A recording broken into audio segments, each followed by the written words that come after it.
Hi. Hey, hello, welcome everybody. You are seeing us, you should be hearing us. Hope you're doing well tonight. Welcome. We are live from the apocalypse. And if you've never seen us on the internets before, we play tabletop role playing games to raise money for nonprofit organizations, charitable causes, and progressive groups that are doing really important work out there in the world that we would like to support. Unlike normal Twitch things where we might ask you to subscribe or give bits or anything like that, we ask that you don't do any of that because Jeffrey Bezos will take more than half of it, and we don't really want you to lose your money in that way. We would much rather you take the $5, the $6, whatever you can spare, and give that directly to the organization that we are platforming. And in this case, that is the International Rescue Committee.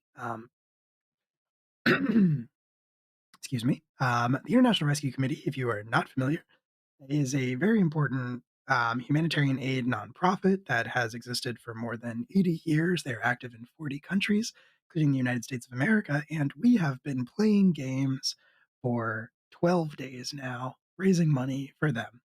Um, we we this whole fundraiser, this whole 12 games of Haz-mas thing that we have been doing, is all to raise money for the IRC. And as you can see, we are less than $60 away from our goal of $2,000 raised for them. So if you can spare anything during this session, we would very much appreciate it, as we are so close to meeting our goal. You can hit exclamation point donate in the chat. The bot will post the link. You can do that, and if you do so, there will be a little animatic of the McElroy brothers screaming at us that will interrupt whatever's going on. Nobody else will hear it, just me. But I'll enjoy it, and you'll hear it. So there's that. That's most everything. Please donate if you are able to. We don't even normally ask for the donations, but we're real close to hitting our goal, and this has been a lot of work, and it'd be very cool to do that tonight. So if you can, please do. But if not, that's totally fine, and I hope you enjoy the game.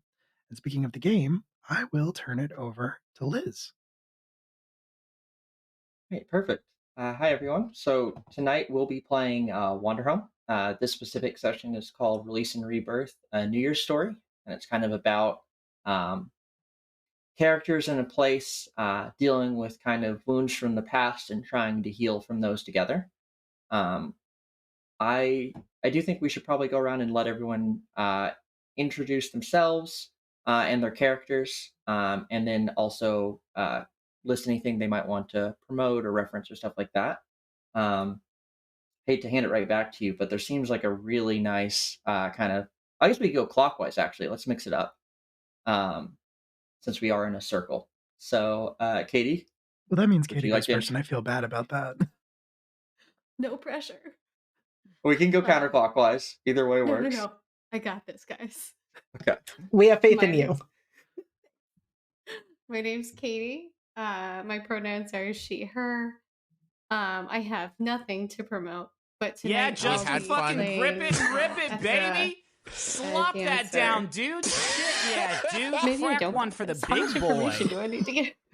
You're good, actually. The just donation fucking alert was rip playing over it, baby. what you're talking Slop about, and now that it's down, playing over dude. what I'm talking about. Yeah, dude. Crack one for the big boy. We're That's what either that soda can screen thing is. Okay. that's Yep. what that is. Yeah, we're either $10 away from our goal now, or $10 past our goal. I'm not Oh, sure amazing. if it's caught up yet.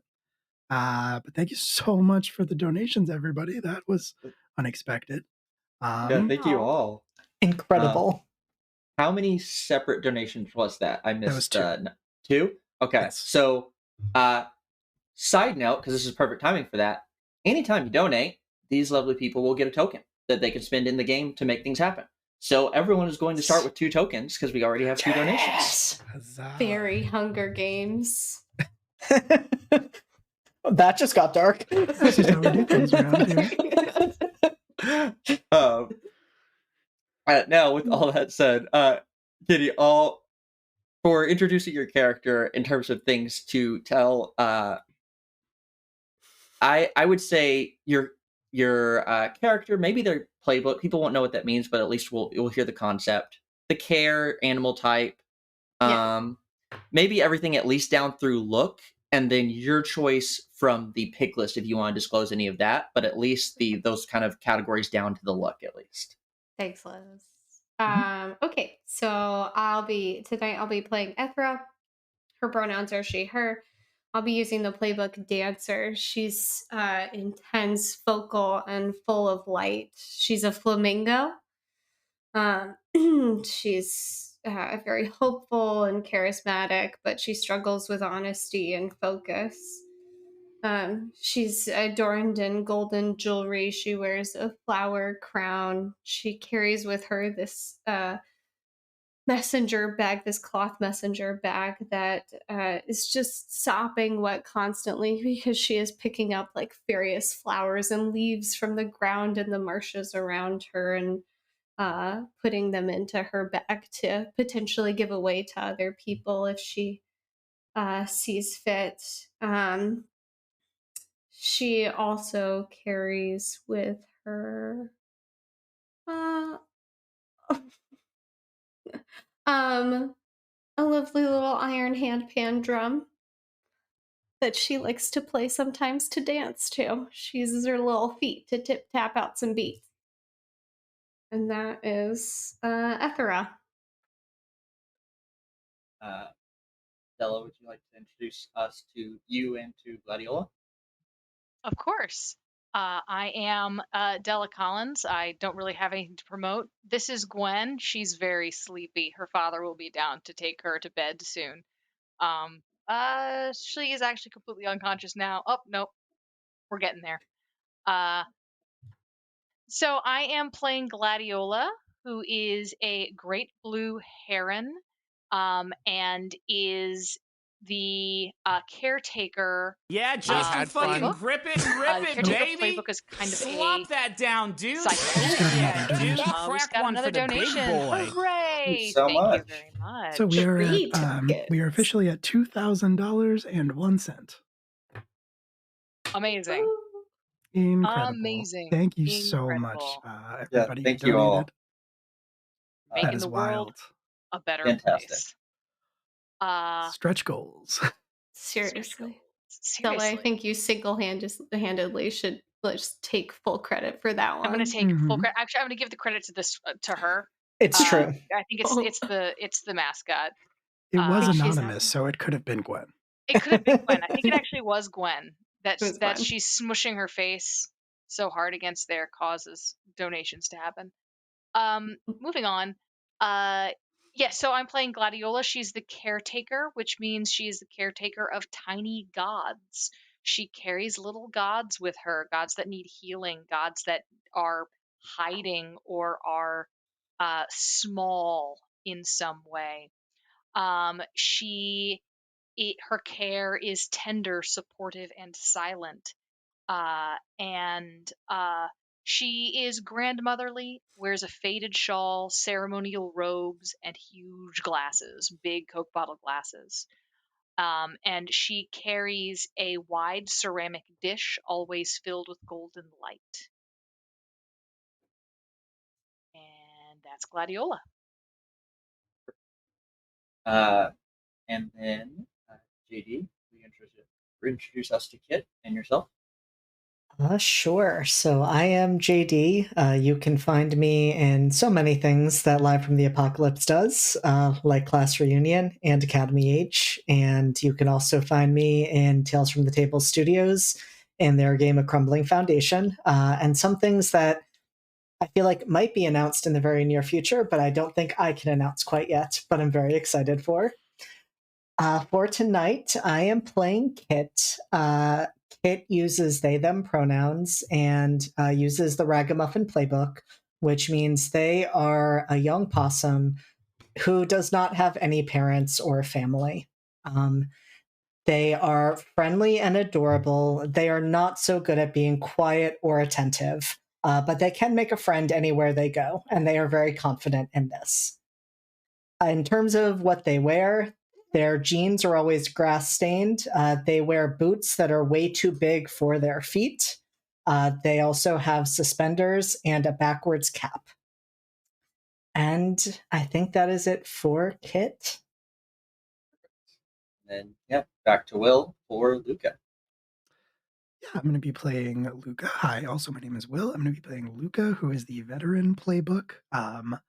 Luca uses he/him pronouns. Luca is a mouse, but an intense, sober, and mindful mouse of some years. And Luca is sometimes exhausted and cold, but he refuses to be bitter or heartless. He is covered in scars that are usually hidden by a billowing cloak, and he is often seen smoking. Um, and he carries with him a sword, a very unremarkable looking sword at his hip, but you have never ever seen him draw it. Um, and I think that's Luca. As for me, you can find me on social media at that handle, and I can announce some of the things that JD can announce.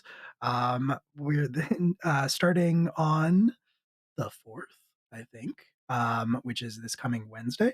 I'll be running a game called Vampire Records, which is going to be using the Buffy TTRPG system from the early 2000s. It is going to be set in the town of Wallachia, New Jersey, and it is going to feature the employees of a record store called Vampire Records and their adventures dealing with the supernatural within their small town. And that's going to have an amazing cast. JD is going to be a part of it. There are going to be a bunch of other people that haven't been announced yet, but keep an eye out for that very soon. I won't talk about the other thing. I'll leave that to Liz if they want to. But that's going to be Vampire Records next Wednesday. Check it out. So I didn't know you were using the Buffy system in that. I love that system so much. So that's even better. Awesome. Yeah, so I'm Liz. My pronouns are they, them. I will be acting as the guide tonight. So I will be kind of playing the setting and the NPCs, so the players are always welcome to kind of shift and use those things as well. This is a very collaborative game. But we'll kind of be acting in that place. In terms of stuff I do, leave my Twitter handle is right above. You can find me talking about games and stuff like that on the channel. Obviously, doing this game, we also do Missing Numbers, which is every other Tuesday, which is a Pokemon themed game.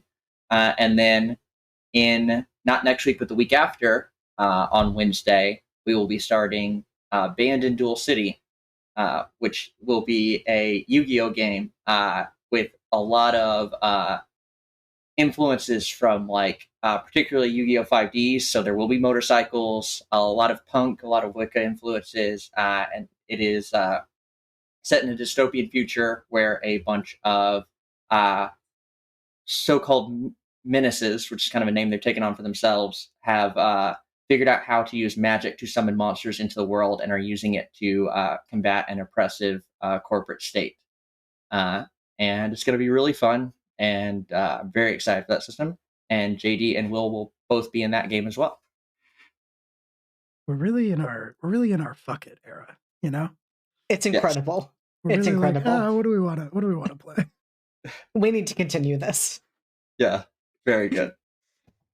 I mean, honestly, I feel like that's marketable. If you hear punk influences, motorcycles, Yu-Gi-Oh, and witchcraft, and you're not invested, also, or just the name and pitch for Will's game, I don't know. Listen, everybody's running. Anyone can run Curse of Strahd. Not everyone can run Vampire Records. It's true. Yeah, exactly. Last note on that. I bet if you search for actual plays featuring the Buffy TTRPG system from the 90s, you might find 2? Yeah. Maybe. I don't know. There's a reason we're in the 1% of tabletop RPG channels. And now Wander Home. So, with that in mind, I think we will jump into it. So, we find, I guess some notes on the setting. So real quick, Wander Home takes place in a land of animal folk. There are no humans. Livestock and wildlife is mostly bugs. And it is a land of peace. But that peace is recent. There was a war in the past. There is a history of violence. And a lot of people are still kind of recovering from that and finding community and healing from the things that have happened in that time. Our characters in particular are all traveling for some reason. They all have some reason in their past that stops them from being able to settle, and are traveling at least until that reason is abated enough for them to feel comfortable somewhere. So, on that note, we can kind of jump into the start of it. So, you all have been traveling together for a good amount of time. Some of you longer than others. Um, the new year is approaching. The seasons have passed through various times, and you know that the new year's coming, and you've all been looking for some place to celebrate because it is a tradition in the Haith, in which Wanderhome takes place, that everyone celebrates New Year's. Typically, it's a week-long celebration. Um, it As the kind of weather and seasons and year transitions, usually the sun sets for an extended period of time, and people will celebrate. And then when the sun rises, it rises upon a new year. Um, so you've all been headed looking for some place to celebrate. And a nearby town of Crane's Crown is a place where that seems to be where you've landed on. Um, Given Luca's history, I think Luca at least would know the history of this place. I don't know, and Will, you can tell me if he shared it with the others. But Crane's Crown did play a part in the war.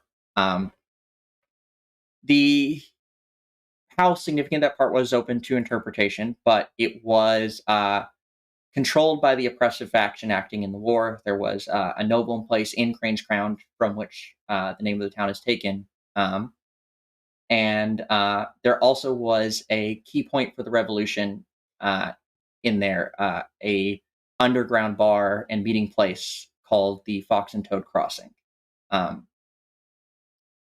that is a kind of a key place in this town's history. Do you think Luca would have told the others about that? How does Luca feel about going to this place? I guess is a better question. Are you excited? Was it your idea, or are you the opposite? What which side was I on? I think that's up to you. Okay, cool. All right, interesting.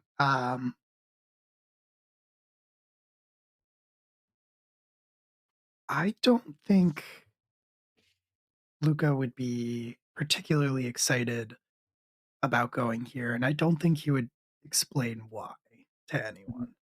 Um, but I definitely think that as we are getting closer, he'll like the aforementioned billowing cloak. He definitely sort of like keeps it, uh, keeps a hood up, hides his face as much as he can, tries not to draw attention to himself. It's generally just being a little more understated than he might normally be. Okay. A follow-up question. How does Luca feel about the fact that as we've been approaching Crane's Crown, Kit has spent a fair amount of time repeatedly saying Crane's Crown in a variety of different voices and saying, "Isn't that so much fun to say?" over and over and over again. Have you been listening to my child? Have you been listening to my son? This is not allowed.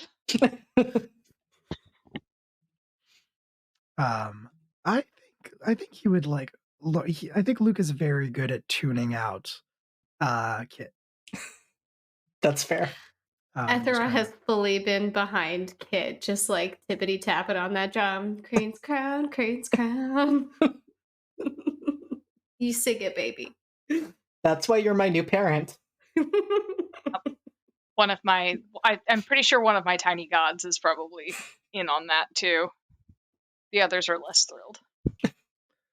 That is a good point. I don't know if we introduced your little tiny gods when you were just we do have Dulcet, who might be the one dancing. They are the god of tiny melodies. Lilt, god of tossed aside creature. Ravel, the god of tangled yarn. At least one of the gods who does not seem to have a name. And a little bug. Yep. Bug friend. It's a centipede.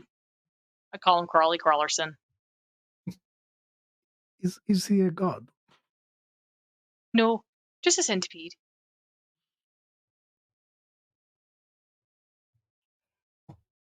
As y'all travel, oh god. I assume that Ravel, as the god of tiny melodies, is specifically not Ravel. Dulce. Dulcet. As a god of tiny melodies, is very specifically the god of childlike melodies. So like nursery rhymes, but like specifically nursery rhymes when sung by children. So that like slightly out of tune thing that little kids will do, or where they don't quite know the words, so they just say banana instead. Uh, that's so. Uh, uh, Dulcet probably is extremely happy to be here. Love that. And yeah, I think as you make your way up to it, Crane's Crown is large. I think if not brought here for its history, then I think the other reason why it would have been appealing to you as traveling, besides being the nearest town, is also that it is a big city. It is a metropolis. It is very large relative to a lot of towns in Wanderhome, so surely a place to have a great celebration.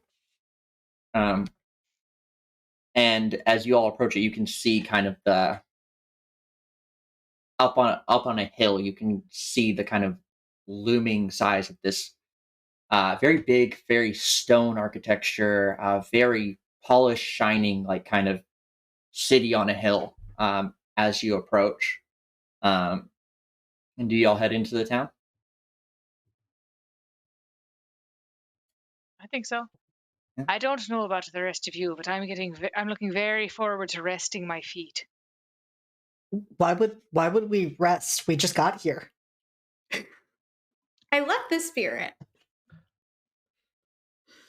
That kind of attitude is for the young. You'll understand when you're my age. I don't think we need to rush into resting by any means. We should find a nice, quiet, out of the way, not very well known place where we can rest our heads. That Somewhere still with sounds some like good rest. music. Eventually. It may take some time to find such a place. You seem like you have a place. Do you have a place in mind? No. Have you been through here before? I cannot recall. The mind is not what it used to be. So yeah, as you approach, I think you all realize quickly that Luca was very right in that it may take a bit to find a place at least as described quiet, because immediately you begin to hear just the sound of beautiful music, celebration, people in the streets. And again, as you kind of cross into the city, you see there's people everywhere. The streets are lined with cobblestone that you can feel the texture of under feet bumping up and down. Up above you, the ramparts of the buildings and the structures around are this like polished, shining, uh, very reflective of kind of the light from like at this point as we're heading into New Year's, the moon has started to set, but there's still kind of or the sun has started to set, but there's still kind of that last bit of reflecting light. Um, but people are filling the streets, an almost overwhelming amount of people filling these streets with blaring, beautiful music. And how do you all react to the crowd, like, and the noise and the volume? Oh no. What day is it? It's New Year's, I'm afraid. Yeah, it's New Year's. Today. I think I think Gladiola is sort of responding by moving extremely deliberately through the crowd. She's very tall, so she's kind of got her neck at full extension so that she can see over as many animals as possible, and is sort of has one wing out over top of Kit, so that when they like like scurry away and scurry back. They've got like a place to be next to her. I was Ethra about to has her. ask. Yeah. I've got my head low, trying to keep an eye on your feet under the crowd, like under the legs of all the other animals, just trying to keep my eye on your paws as we scurry through, but also just like running into things as I'm walking because I'm trying my absolute darndest to focus on your feet. I think that through the crowd, really all you can see of Luca is just the like top of his hood, like bobbing along. Yeah, Kit is definitely scurrying to and fro and trying to see everything they can. Yeah, Kit is blown away. There's so much going on, so many different things. You see hawkers selling various goods, like people dancing in the street to the music, shops and bars open along the way. Um, uh, in in particular, as you all are walking, one of the merchants seems to like latch on to you in that way that like people who are selling things and hawking things can just tell that you're a little new and a little uncomfortable, uh, and pick you out of a crowd. And this magpie rushes over to you. Ethra absolutely just like pops her head and makes direct eye contact with this magpie and like big smile is like, oh, they must have something nice for us. Just and yet, fully distracted. seeing a welcoming person in this group that he had already targeted, the magpie pivots to you and, oh, friends, welcome to the city. Welcome to Crane's Crown. My name is Bricky. Welcome into the city. You have just arrived in time for the Festival of the Lost Morning, as we will all certainly spend so many hours into the night celebrating. There's so much to do in the town. I do offer my services as a guide. It's a lot. It's a big place. You all seem a little lost. So I'm happy to be your guide. I also have maps and other navigational tools if you need them to navigate the city. Just shout Bricky, and honestly, I'll be there. Happy to help. Perfect for us. We are so lost and just so new. And he grabs into a bag. He's like, "Oh, lost! Just what I was hoping for," and starts pulling out various maps. Lost may be a strong term. I'm sure we can make do. I mean, we don't know where we are, so we're lost. We are in Crane's Crown. We are in Crane's Crown. Crane's Crown. We know what street. You see the street names. You can see where the streets are, and we know where each other. We know where we are. We know where each other are. We are not lost. But a map sounds like it would be very useful. Perfect. Well, I have so many maps available. You can have a small travel map. I have a larger map that covers the entire city versus just the smaller neighborhood. And then I have a map of the entire Haith. How big of a map are we looking for here? And he's got this big like tapestry map for the whole Haith, or he has the smaller various maps as well. Why do you have so many maps? Why not just one map? People need maps. Everybody needs a map. People need different maps. Why not just one map of whole city? Why so many? Because the city's very big and there's many different neighborhoods, my friend. Some people need just a smaller map. Believe it or not, and he kind of leans in conspiratorially. Some of these people don't even leave their neighborhood for most of their life. They don't explore the whole city. They have no interest in the larger, more expensive map, and choose to just get one of their smaller piece of the town. We should get the biggest one. We should not get the biggest one. We'll take the map of the city, please. Thank you. All right, perfect. And digs into his bag. He hands you the map of the city, and then specifically to Ethra, he looks. He's like, "Again, you change your mind? You want the big, broad map? Just yell for Bricky. Just yell Bricky, and you'll come." Mm-hmm. And at that moment, you actually hear off of the distance the shout of Bricky, and like within a second, like almost cloud of smoke left level of just like gone through the crowd. as Ricky heads off in the direction of his yelled name. That was I so cool. eye over to Kit and I just kind of do one of these like, it's okay. Well, don't you worry. That's so And cool, though. I can't believe he did that. Maybe he could be a new friend. Don't we have enough friends? He did seem to have a lot of information. He seems like someone who's very useful to know, and it is good that we have a map now. Perhaps now we can find somewhere quiet and calm. And I'm going to open up. I'm going to see if I can find a place. Now, how big is this map? Is this something that I can unroll, or am I Oh, going yeah. to have to like find a table to? I'll I take think- one end with my beak and just kind of pull it Oh, up. yeah. We both got the two sort of waiting birds with our beaks sort of all the way across the thing, so the mouse and the possum can read it. I was going to Yeah. say Kit just crawls across it initially, so they do not make this any more helpful. Kit, It's got little possum paw prints all over it. that's fine. That's fine. That's fine. It's fine. Children should be children. It's fine. I like nip at Kit and bring him back. So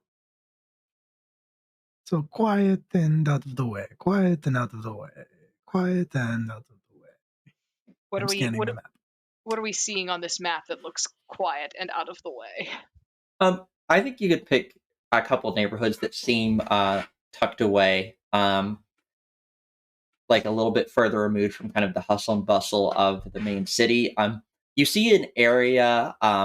It seems to like one area seems to be like almost the holdover of when this town was kind of controlled by the previous factions, kind of like a nobles district.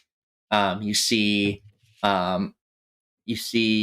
a another kind of area that has like a specific marked location called the Fox and Toad Crossing. That's kind of highlighted as like a prominent location that seems a little bit pulled to the side as well. And then you also see another street kind of removed. Vermilion Street is kind of pulled off to the side. That seems to be like a neighborhood, kind of out of, again, the main hustle and bustle. Fox and Toad Crossing, I believe I've heard of that before.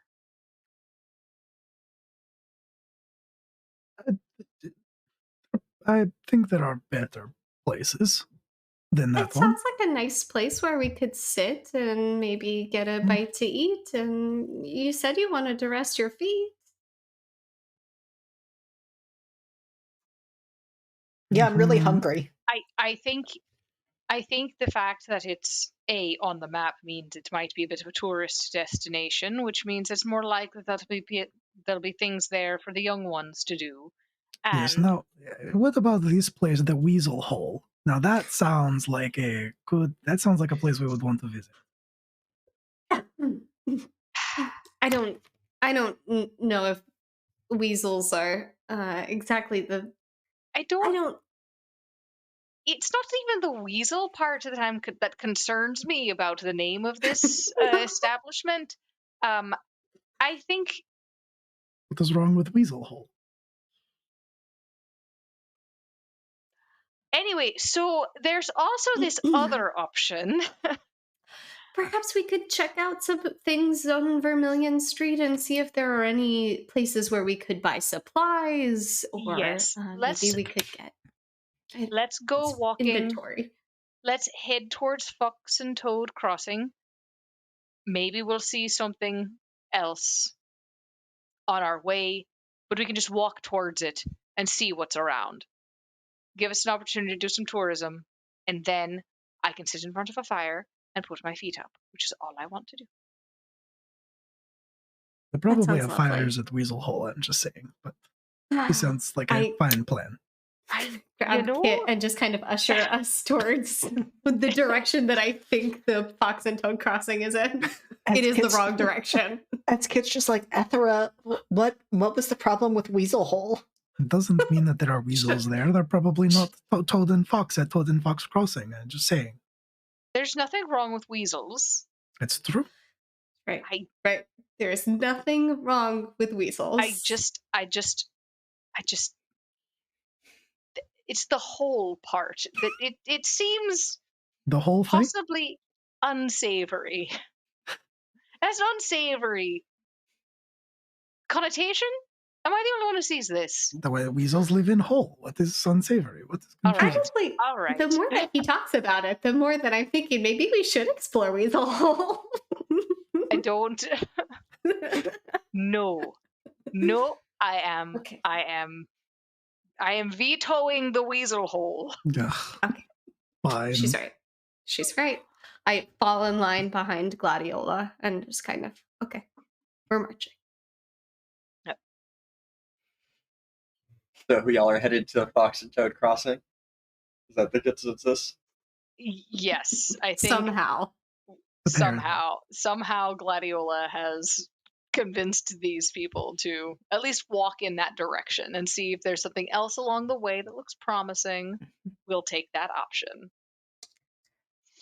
I do think that as we're walking, if Athera allowed Kit to walk up to Luca, Kit just moves up to Luca and is kind of quiet for a few moments, which isn't really like them, because they don't usually stop talking ever, and then just asks, "So what do you know about swords?"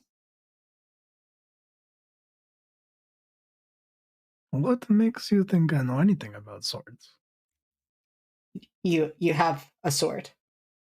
That doesn't mean I know anything about it. Maybe I just found it. On side of road. Well, why would you carry it with you if you just found it? Sword is a good thing to have. You show it to someone, they do all kinds of things for you. And no, you Like should what? not. Nothing. Never mind. I did not say this. Like what? Talk to you about your mutual sword interest. Okay. A fellow sword enthusiast. You make friends this way. I can make friends this way. Common interests. Not, you should not have sword. Maybe ask these questions to Gladiola. But Gladiola doesn't have a sword. Yes. Yes. That's why I ask you. Well, no. All right. Fine. Why do you want to know about swords? Could we all have swords? No. No. By the way, Ethra just is kind of as you're like- walking, you do see when you ask that question, like a like fox nearby leans his head out and he's like holding a bunch of swords, and then Lucas like Ethra- no, and then he just leans back in. is like looking at all of the shiny things like, oh, maybe that would be a nice just thing to have. I could just have a boy that's so beautiful. Maybe I could just do you see these? I think Gladiola's just like, that's pot metal, that's aluminum, that's is just completely like none of these. That's good iron, but that has no edge to it. Do you know how to sharpen a sword, Kit? No, could you teach me? Do you know how to sharpen a sword, Ethera? They're more for decoration. Ethera, where are we going to hang decoration? It will crush all of your pretty flowers in your bag. Swords are heavy. Not if they're made of aluminum. I also don't know how to sharpen a sword, for the record. But you have one. So the look, she doesn't say it, but the look crosses her face, and you can just read it in her body language. That explains a lot. and doesn't say it. Why all these questions about swords, child? I was just curious. Take a long drag off the cigarette and eye Kit for a long time before releasing it.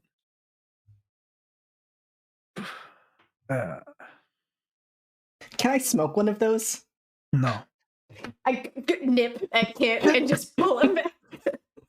I wasn't listening, but then when I smelled the smoke, I turned around and I was like, what is going on? Where is... Okay, don't do that. I just yank him back by the little paws of fur.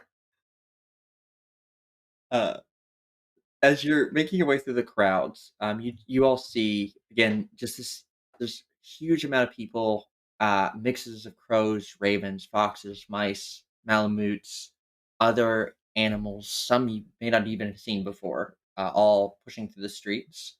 And you make your way in the direction of Fox and Toad Crossing. And I think this is because of Luca's hesitancy. I think this is a good moment that I'm going to give you the choice, Will. You can, you all should be at 3 tokens currently. You can spend a token, and y'all will find a wonderfully appealing option. Great alternative somewhere on the way to Fox and Toad Crossing. Or you can take a token, and nothing just works. Like, it somehow gets worse than Weasel Hole. And the seemingly best option, at least on the path you all take, is the Fox and Toad Crossing. Your choice. Okay. Do we collectively spend 1 token, or? No. You each have 3 tokens, so they are independent. And I'm letting Luca make this choice because it's relevant to Luca has the strongest feelings about it. Yeah. So they're getting the choice on the token. Okay. So if I take a token, something bad happens, basically? Well, essentially, Luca doesn't want to go there. And the rest of the group has seemingly provided the option of, we'll walk that way, and if we see something else, great, and if not, we'll get there. So if you don't take the token, all the other options are somehow even less appealing than Weasel Hole, and it becomes apparent that you're probably ending up at Fox and Toad Crossing.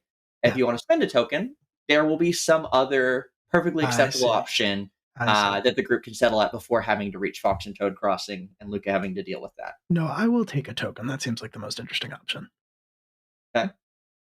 So yes, there are other places to stay, technically, but again, somehow they managed to, in name and appearance, become progressively less appealing, even more so than Weasel Hole. And so you all eventually... Yes. Yeah. If everyone has any ideas for a just horrible end title, feel free to throw them out there as you pass along the way. The Wet Cave. Incredible. That one, I feel like that one might be like you're walking by and Kit spots that one, and everyone else is like, no, not that type of inn. We're not staying there. Nope. But why? It's a cave. Yes, exactly. We sleep in cave whenever we want. Now we in city. Keep moving. Wings like blinders. Just like podging him on the tush, trying to like move him forward. I'm being very much reminded of the time my family and I took a wrong turn in Amsterdam when I was like 11. I also do real quick have to laugh at the thing in chat of Water Home was cute. Here's a dude hopping on sticks because much like in Pokemon games where there's always someone with rocket. Crack one for the big boy. Thank you so much for the donation. Oh, thanks. Yes, thanks, Will's mom. Thanks, Will's mom. Thanks, Will's mom. Well, now everyone has 4 tokens. This is a common occurrence on the channel. She donates every stream. Isn't it nice to have supportive parents? It is very nice. She doesn't watch it. She's very clear on the fact that she doesn't understand any of what's happening, but she stops by and she donates. Much like Pokemon campaigns are subject to their tropes, every Wanderhome game I have played in has had a character who smoked. No, to be fair, smokes is on the sheet. That's all I'm saying. I also have been responsible for playing a good majority of them, but it's still a repeating pattern. Yeah, you all make your way to the Fox and Toad Crossing. This district is quieter, as you kind of identified on the map. there are some people here, but it has a little bit of a more solemn air to it, and lots of like markers. Very much has the air of like a historic piece, um, where people visit more for the importance of the place than anything else. Um, and I think as you reach the Fox and Toad Crossing, um, yeah, Luca, have you know of it? Have you ever been here before? I think so. Have you been back since the war ended? No. So you notice that it is expanded. Mhm. I have a quick question that I'm not sure if we determined. Who won the war? We did not determine that because Wanderhome does not say that. Okay. I am open to for our portion of the story, we can decide whichever we would like. Um, As the el- veteran character, I feel like I feel like that is something that Well, the Luca assumption I should was tell operating us. under was that, like, whether or not the war was over, Crane's crown was free. Mhm. Yes. Um, so my thought, I guess, is that like the war may still be ongoing technically in like a Cold War sense, where like, peace was never reached or settled or anything, but there aren't really open and out conflicts happening on a grand scale anymore. But Crane's Crown at least is solidly like independent. Yeah. Yeah. That I would agree with that. Crane's Crown definitely. However, the rest went has went in the air direction of the rebellion. There we go. That's the word I was looking for. Um, which reflects in this because the last time you saw the Fox and Toad crossing, it was a hidden place. It was a tucked away meeting spot. Um, it has now expanded and has taken over the building it was kind of hidden in. So now there is a large sign proclaiming the Fox and Toad crossing, and that you can walk in the front door, and like there's very much it has become the kind of historic site tourist attraction now to commemorate like its place in the rebellion. And there are signs kind of explaining that as you all approach, like placards in the front. Um, and there seem to be people moving in and out. Probably of this whole street, this is the busiest place, in that there are people, coming to see this specific location, and also seemingly some people staying here as well, who are just heading out, back into the festival or coming in for the night or things like that. Um, Knew you all headed inside. Mhm. So yeah, as you head in the front door, it again, it kind of it's a larger place. It is busy, but not like booming. But there's certainly a good, healthy amount of people in here. You see, the walls are decorated with these like painting renditions of like scenes from the conflict that are relevant to Crane's Crown. Um, and you see uh, a a mourning dove rushing around the place. She seems to be like kind of checking in on everyone. Uh, she's carrying She's carrying like a platter that has like a mix of seemingly fresh food and drinks coming out, and like picked up dishes, seemingly ready to head back. She whips her head around when you all walk in, and oh, welcome in, dears. Take a spot anywhere you'd like. I'll be with you in a second. And is bouncing between handing things out as she's picking things up, rushing back around to the counter, in kind of like a constantly moving state, as she's just seems to be checking in on everyone and kind of running the at least the front of this location herself. Ethra has her foot, like her talon on Kit's shoulder, just sort of like, okay, we're in a crowded place and it's small. Please don't break anything right now. Uh yeah, I'm going to sort of stride in, look around, and try to find a just like a place to be, like a table or something like that, or uh sort of stalk my way up to the bar, or at least a chair for Kit to be on. Yeah, I think there are tables that you could find, or there are spaces at the bar. Um, Again, the place is busy but not overpacked. If anything, it seems like Dawn might be struggling just due to staffing. Mm. Maybe not broad staffing, but she's the only place running this entire person seemingly present in this entire room. Mhm. The place is not overpacked, and you can find seating though. Okay. Yeah, I will. Uh, yeah, I will go and take a little seat. Uh, do you all sit down together? Mhm. Uh, I mhm. We're good. um, you all sit down, and after a little bit of time, Dawn makes her way, or the dove makes her way over to your table and introduces herself. Hi, my name is Dawn. Uh, how can I help you all today? What brings you to our fine establishment? Just visiting, or looking to stay for the night, or just looking for some food and drinks? All of the above. We would love to stay here for the night if you have space. Oh yeah, absolutely. We do have plenty of rooms available. Um, you all are welcome in. How many rooms would you need? Oh, one would probably be fine. Perfect. One.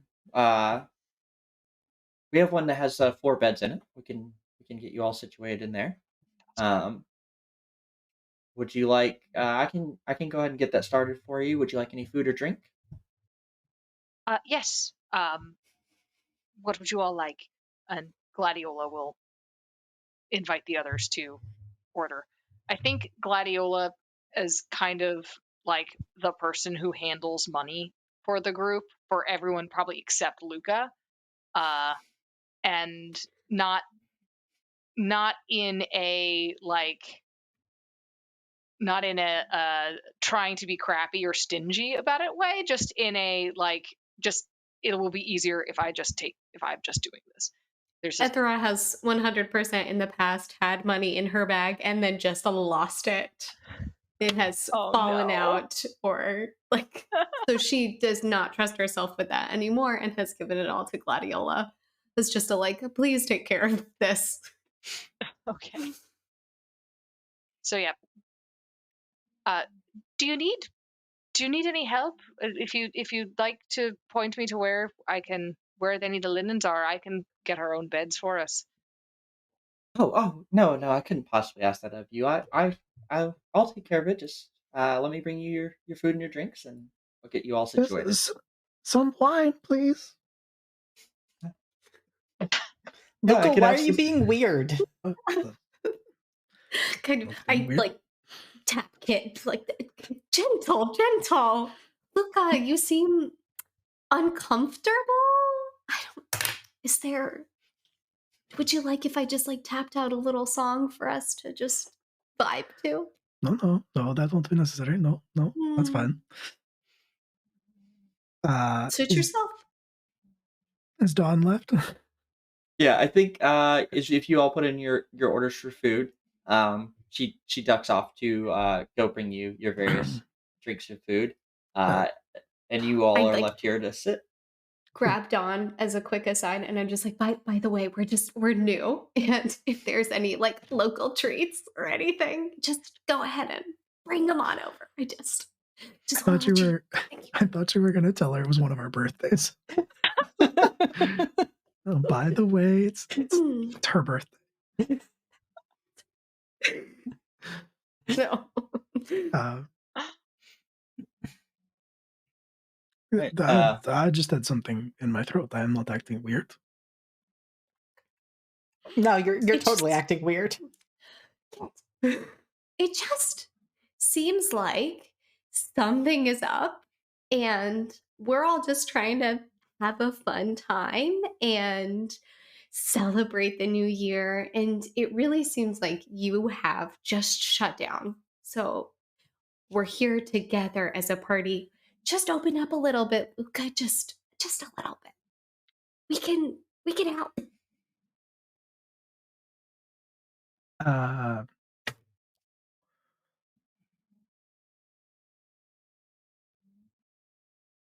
In truth, I have been here before, but under very different circumstances.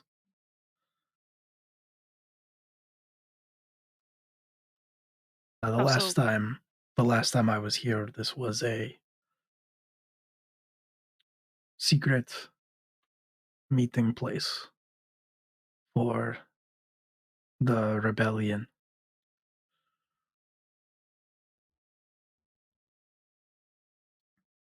Hmm. And let's just say that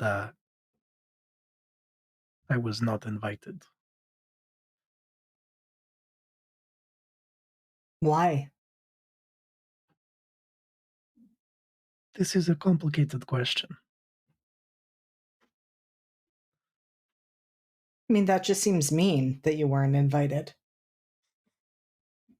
Yeah, war is complicated.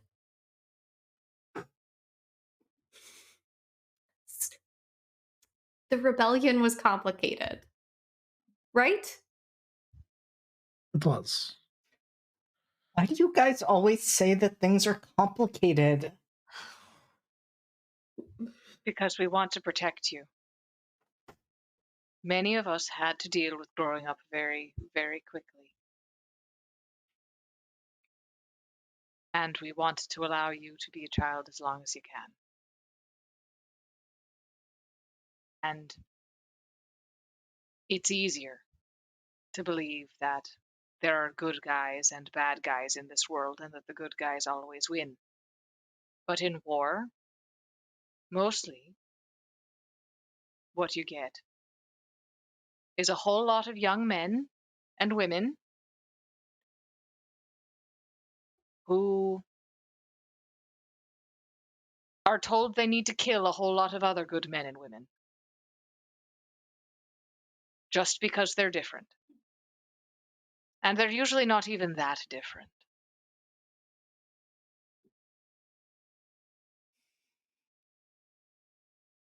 Do you see now why we say it's complicated? Sometimes we say it's complicated because the answers are terrible. Ethra is just shifting so uncomfortably in her seat. The She people. picks up her drum and just is like, enough of this. Let's have a party. And I take it out to the center and I start tapping on it and dancing in the center and trying to get everyone to dance with me. I think some of the people definitely in the the bar do. I think as you kind of look around, there's definitely like a split crowd as you all spent some time here, and the ones who seem new and visiting and like kind of the same vibe as you all seem to really resonate. Oh, now there's music in here too, and they're great and they're enjoying it. Um, you do pick up a few looks from people who seem a little bit more like been here, not as the people who aren't like gawking and staring around at the paintings and taking place in, but seem very comfortable. Those people seem to some more than others. Kind of some shrug off, some kind of give you a look over the shoulder, but stay mostly in there enjoying their drinks and food. But you definitely have some of the other lodgers at the inn join in and start to Perfect. dance along with you. I also try to grab Kit and pull him up with me. Oh yeah, you can definitely. That is the good thing with Kit. The bad thing as well. They are very easily distracted. Perfect. So you're like drumming, and they're like, "Oh, something new." Okay. Mm-hmm. We're fully just drumming and dancing in the center of the Fox and Dog Crossing. It's a good time. And yeah, you all start to dance. You see food coming in and out as Dawn brings you your drinks first, and then starts to bring you food in waves. You see a couple times. You see that there is at least one other person here because a uh, noticeably large for their species raccoon seems to occasionally poke their head out of kind of the back, what must be some sort of kitchen, handing all sorts of various baked pastries and other treats out to Dawn. Uh, and anyone who's looking just immediately gets the feeling that whoever that is, they don't seem super happy to be here. Um, they are the pastries look great. Looks like they did a great job with them, but you just like, oh, they are not putting off exactly happy to be at work vibes coming from the kitchen. Um, and I would love if anyone has any ideas what type of drinks and treats are coming to the table. What are you all eating? Uh, just to give Well, us I some ordered food wine description. first of all.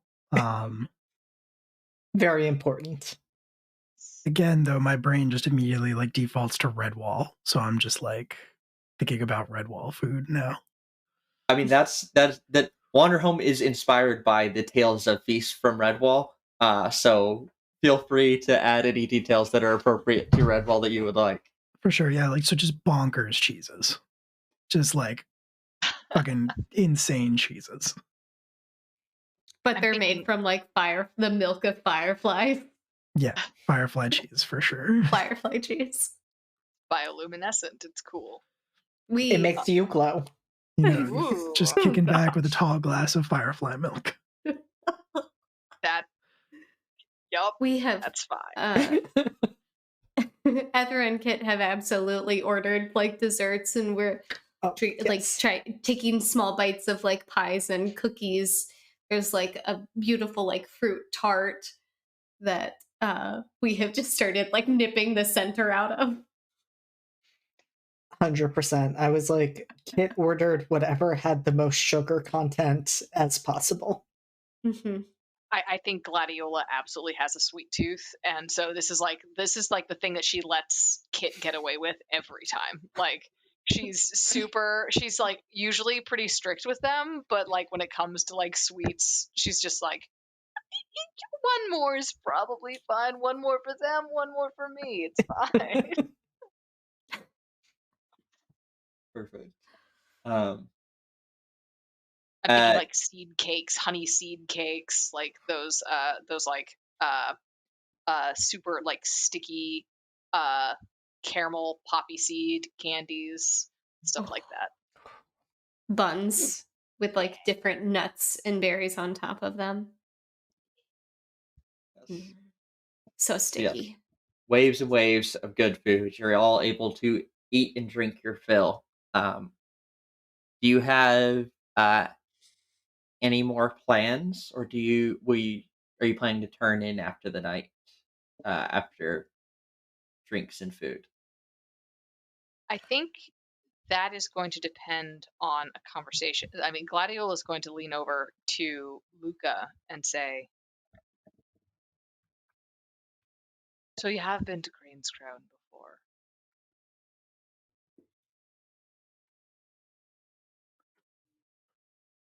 A long time ago, Long time ago.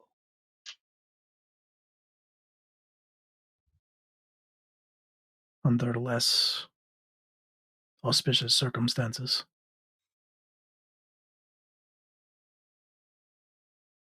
Where she's going to sort of like uh very lightly kind of touch your paw and just say, where should we avoid? Where should we? I pushed us to go here because I didn't know. Is there places that you would like us to not go? Would you prefer to room somewhere else? We can find somewhere else. No, no, of course not. In truth, Gladiola,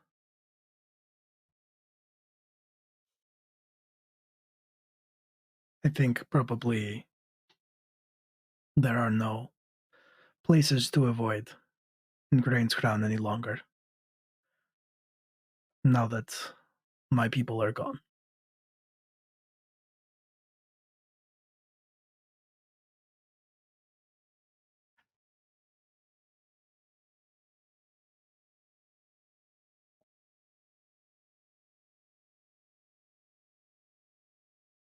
You miss them.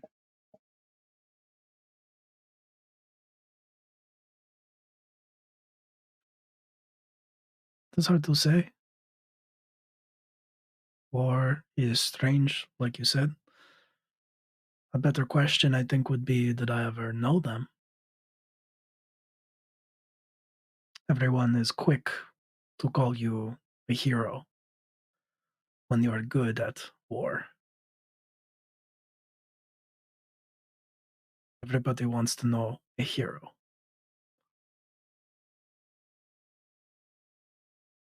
And in that respect, I don't think any of them really knew me at all.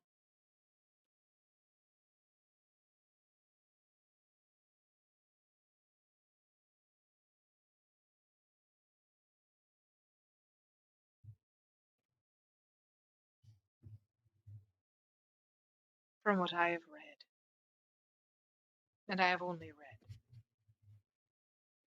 but from what I have read, a hero is most often someone who seeks out death and most often finds it for others. And so, for that, and I hope you understand my meaning when I say this, I am very glad that you are not a hero. Because I am glad that you are here with us right now. Field horribly awkward questions from Kit about swords. We are again just dancing. On this, we agree. I think with that, Gladiola is going to sort of break this moment by unrolling the map again and sort of planning out, like, all right, where are we gonna go? I think there are there are special performances, and there's like a festival.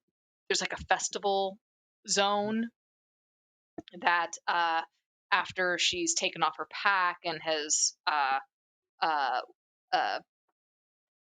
like gotten kind of settled in the room, that she's going to want to go to and do some shopping.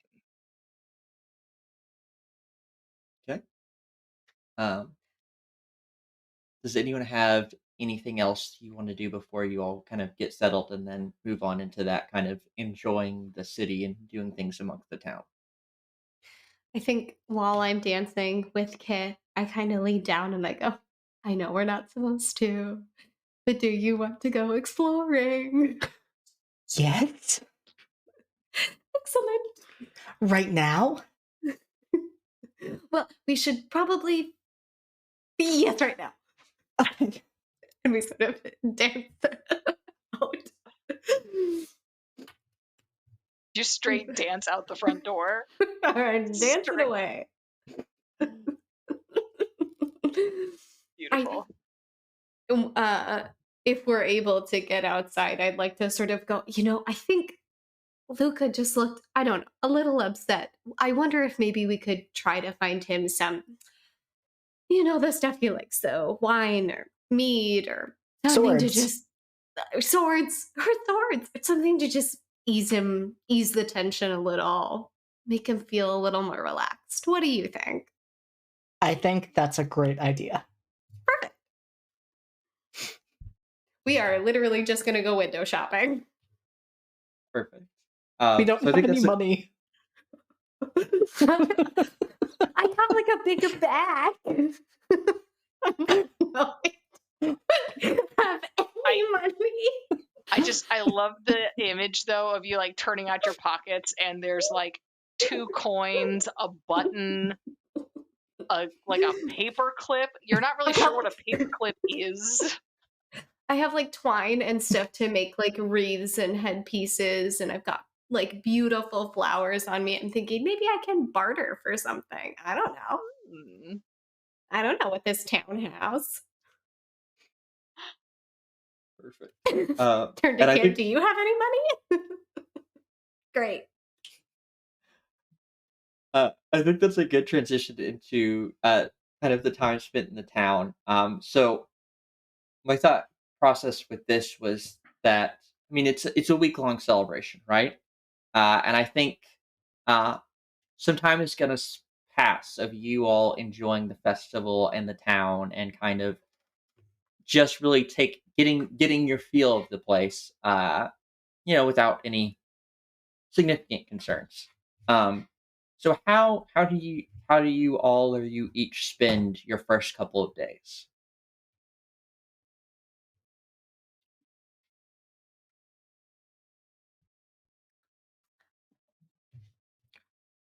I have things that Luca has things that he wants to do, but Mhm. they would involve going off on his own most likely.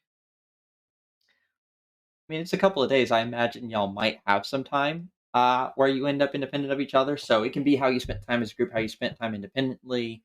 You know, uh, just for the broader sake of time, I thought we could kind of do this as a little more Yeah, broad scale with like some maybe vignettes. cool. So he would start off by talking to Dawn. Mhm. He would say,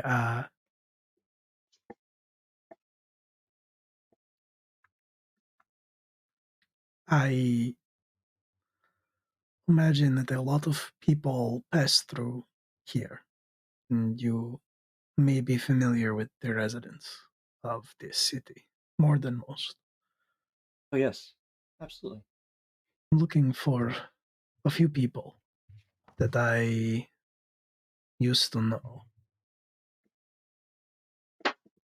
Certainly, I can Eh, see. If, the first is a Malamute, blind. oh, do you mean Gildan? Yes, yes. Uh, um, yeah, rough times that one. Um, uh, y- I haven't seen her um in a while. Last I'd heard, well, um, she was kind of drifting from place to place. I don't think she's left the city, but um, I would try, frankly, looking down some alleys, a little bit tucked out of the way. Um, Wherever you find her, I imagine she might be near the bottom of the bottle.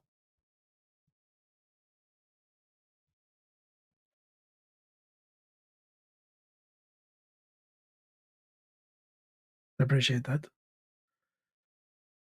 The second is a Labrador with an injured leg.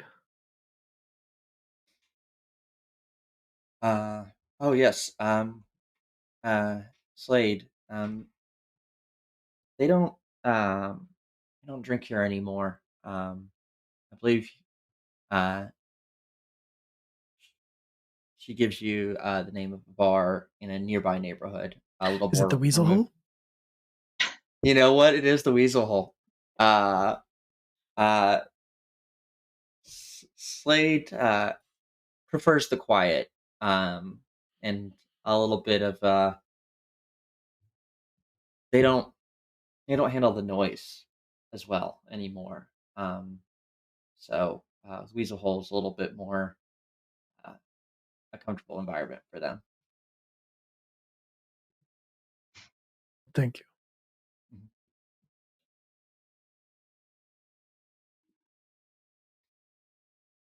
I wish you luck.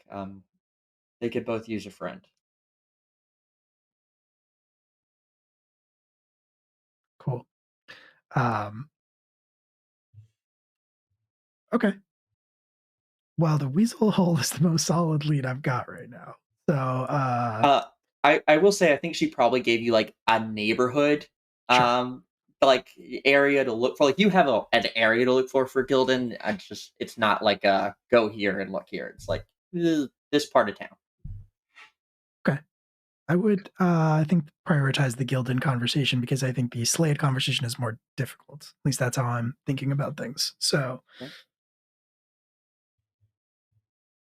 So you're gonna head to that part of town to look for Gildan. I will. Yeah. If you, I don't know if you want to do like some jumping back and forth, but I don't want That's to. yeah. That's what I was thinking. As you kind of head that way. Um, So does anyone else know what they plan to do? I think At least at uh, first. Ethera, after she realizes how she has no money with her, goes back to Gladiola with Kit, and she's like, "Can I just have just a bit to go? I'm just gonna go grab a few presents and just make everyone feel a little more at home. If that's okay." Of course. And she will hand you some money and say, "Don't get lost. Remember where you are. Keep an eye on Kit."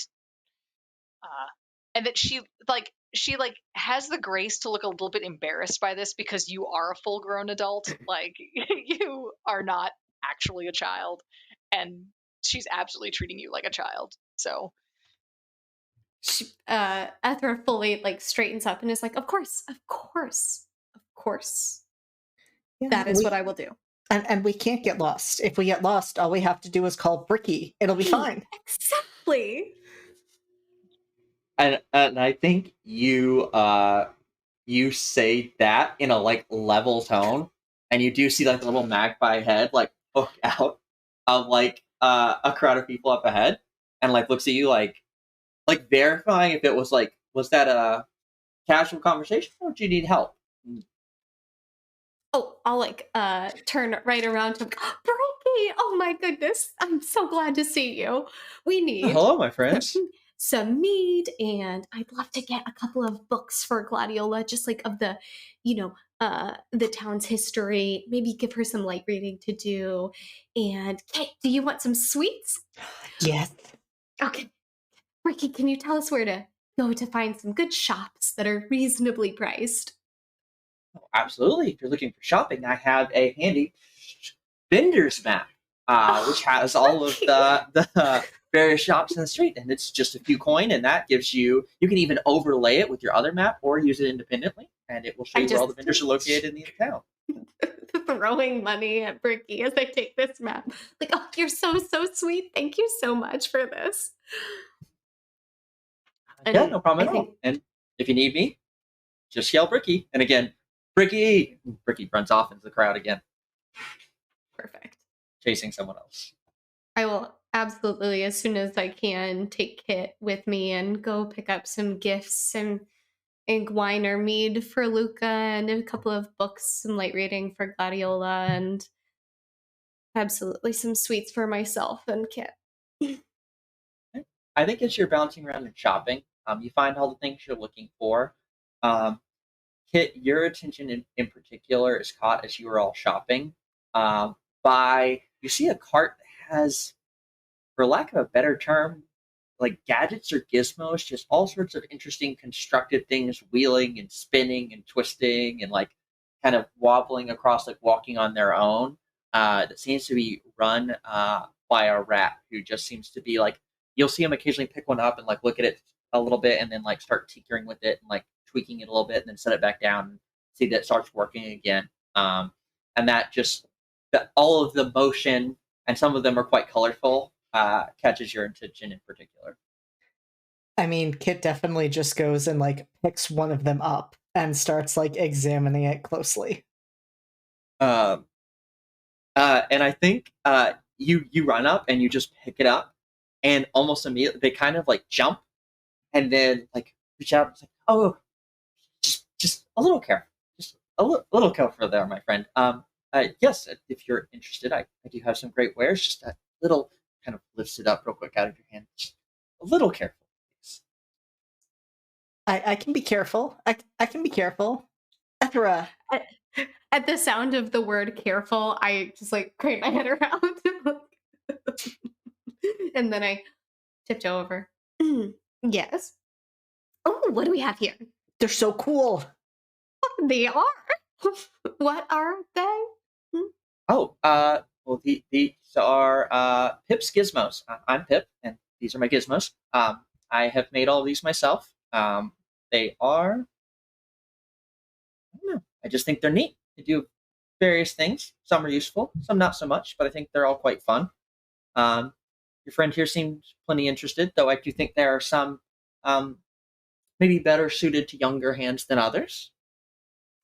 And Pip digs around and like takes one out and actually like the one you were messing with originally had like a bunch of like moving parts that were like, a finger in the wrong place could actually get pinched or hurt a little bit, and like all of a sudden Pit comes out and like actually pulls a couple pieces off that one to stick some other pieces on different that seem to make it like it's almost like the upgrade from the tiny Legos to the bigger Lego blocks. Like it's that kind of thing where it's just like a little bit bulkier, a little less intricate, but still the same idea, but a little bit less potential to pinch. And they hand it over to you. Ethra, they do magic. They do magic. I mean, it looks amazing. I can't believe you made these, Pip. Amazing. Oh, thank you so much. Yeah, it's my craft. I frankly appreciate that y'all are so excited about them. I've been trying and standing out here in the square trying to sell them for quite a while, and you get some occasional interest, but it's nice to have someone who really appreciates them. I can't believe these aren't just flying off the shelves. How did you learn how to make all of these? They're gorgeous. Oh, I just started tinkering. I grew up on a farm, and farming was never really my I don't know, my interest. So I just used to always sit and tinker and put things together, and just started to kind of figure it out as I went. Hmm. I think I can relate to not really being suited to your environment from which you came. Um, but out of hardship can grow beauty. These things are incredible. Can you tell me a little bit about what they do? They do a little bit of everything. This one walks on its own. This one, well, this one I just call it a fidgeter. You can just kind of twist and turn it in all sorts of different ways. This one you can put on your finger and it does like a little spin. Oh my These are gosh. a lot of these are just various fidget toys. Are there poppers? Yes. Perfect. And this one, yes, you just push and it pops out, and then you turn it open. You can pop it back the other way. It lasts forever. Oh, this is incredible. I think, Kit, would you like one? I'd really like one. I Yeah? like so many of them. Okay, we have to be mindful. This is the new year. Let's try our best to just pick out one or two that we really like from this lovely Pip. I think Kit's going to go with the spinner and with the fidget cube. Perfect. And yeah, you're able to spend some money. Pip seems very excited and very happy to hand it over to you. Thank you both so much. Really appreciate it. If you Pip, do how? find anyone who asks about them, please just send them my way. Oh, we will. Pip, how long have you been here in this town? I mean, Um, there's like the briefest flash of like as Pip thinks on it, like just like kind of they definitely put on like this whole time their customer service voice, and like there's that brief kind of like drop of the smile for a second as they kind of think, and then they kind of put it back on a little bit. And oh, it's been quite a while. You know, since it's been quite a while, but you know, hopefully more and more. I mean, you all stop, so more and more people seem to be interested. So hopefully things are making a turn for the better. Ithra definitely clocks that and is like, I feel like I haven't been home in quite a while either. Was there a reason that you ended up here in particular? We're just sort of passing through looking for a place to celebrate, but some of us don't have a home anymore, so. Uh, and I think very on brand for something they can always do. Pip is going to refuse to open up to someone else, and you get a little close to home, and Pip Oh, yes. Yeah, yeah. Home is something. But anyway, I hope you enjoy the toys, and uh, you have a lovely day. And if you need anything else, I will be here. Uh, uh, Ethra sort of understands. She's recognizing that boundary and like fumbles through her bag and finds a nice like lotus flower and is like, I maybe if you put some flowers in front of your shop, people might be drawn to them. Something eye catching. And I just kind of hand him one of the flowers. Uh, that's awesome. I love take a token for that. I love that. And thanks you. Um, and Kit, did you want to do anything different during this kind of time? I actually did. I Mhm. wanted to sneak out of the room at some point, maybe early in the morning or late at night, at some point when the people I'm traveling with are not going to notice, because I want to talk to Dawn. Okay. So are you sneaking basically downstairs to talk Mhm. to Don? Yep. Okay. Yeah, I think you can do that at some point. Again, this is all kind of taking place at various times over those first couple of days. Um, and it's definitely sometime either late at night or in the morning hours, that kind of time when most everyone in the room is asleep, that you're able to kind of make your way downstairs. It does through these couple of days. It will be staying dark out, so there are morning and night hours. But like part of this is that the sun is set, the moon is risen, but the sun is like delayed rising basically until the new year. But yeah, you're able to sneak downstairs. I think when you come downstairs, it's a much quieter environment. Um, you see, Dawn is, still kind of moving around, tidying up things here and there. Um, there's not really, there's only a few people down here. Most people have, either, or maybe eating some early breakfast before heading out, or having some last minute drinks before they head in for the night. Um, most people seem to be in transition, except for one particular sheep in the corner who just is sitting, drinking. And you notice that sheep, you see them kind of sitting there, and you realize to yourself that you feel like they've been sitting in that spot in this place pretty much every time y'all have come in and out during this time. But yeah, Dawn's moving around, and she sees you sneaking downstairs. And oh, hey, honey, what brings you down? Oh, hi, Dawn. Good morning, or whatever time it is. I wanted to talk to you. I had a question that I thought you might be able to answer. Yeah, But sure. but is there like somewhere quieter we could talk, because I think it might be secret business. Um, yeah, sure. I suppose we can talk in the kitchen. As long as it stays quiet. Hilda is taking a brief nap before the morning rush, and you do not want to wake her up. Um, Okay. but as long as you can keep it quiet, it's definitely a quieter space back there, and obviously she won't be awake to hear us. Yeah, I can definitely do that.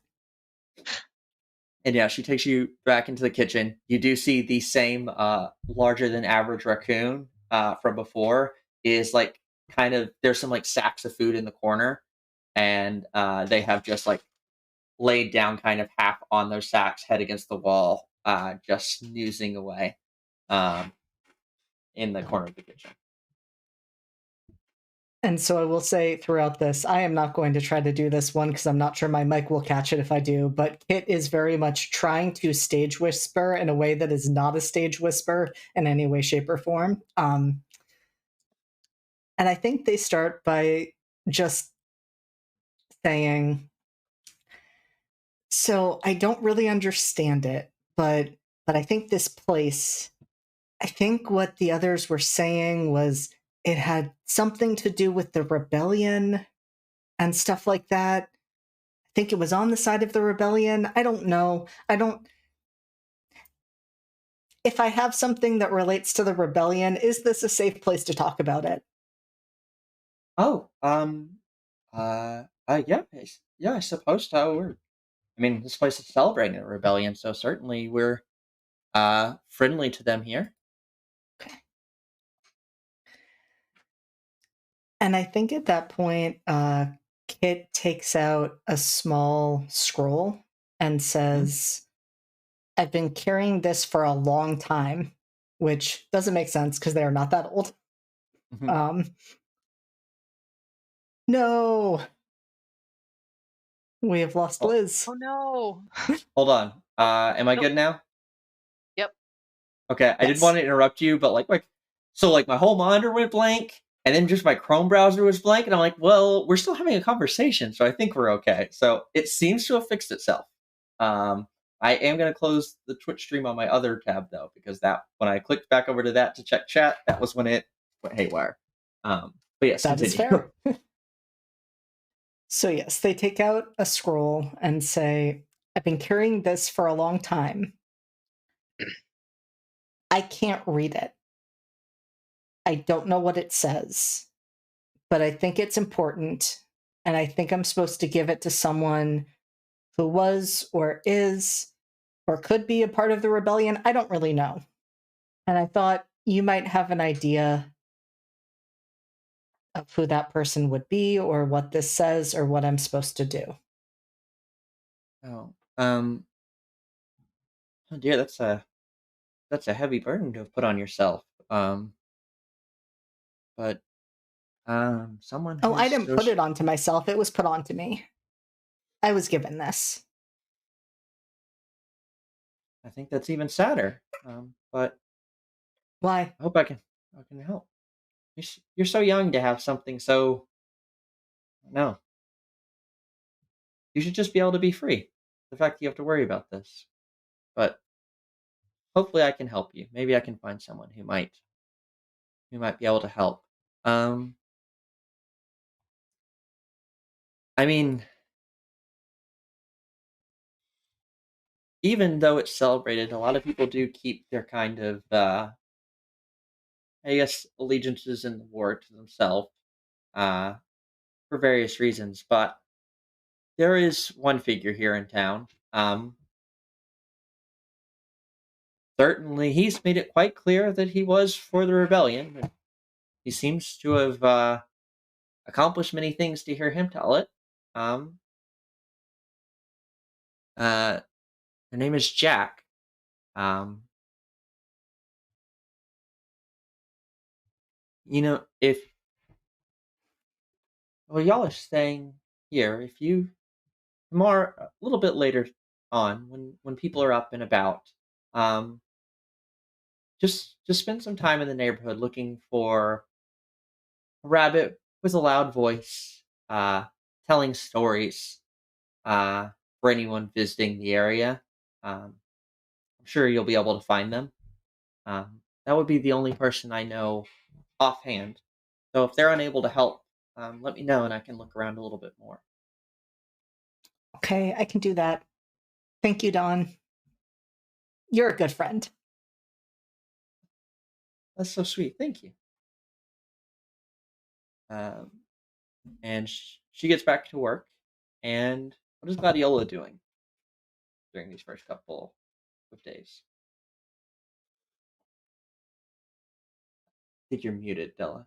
Oh, and there's that's just the wholesome note, but Yeah, that's the adorable, our cute icon that shows up when things are cute. So Uh, cute. appropriate. the uh,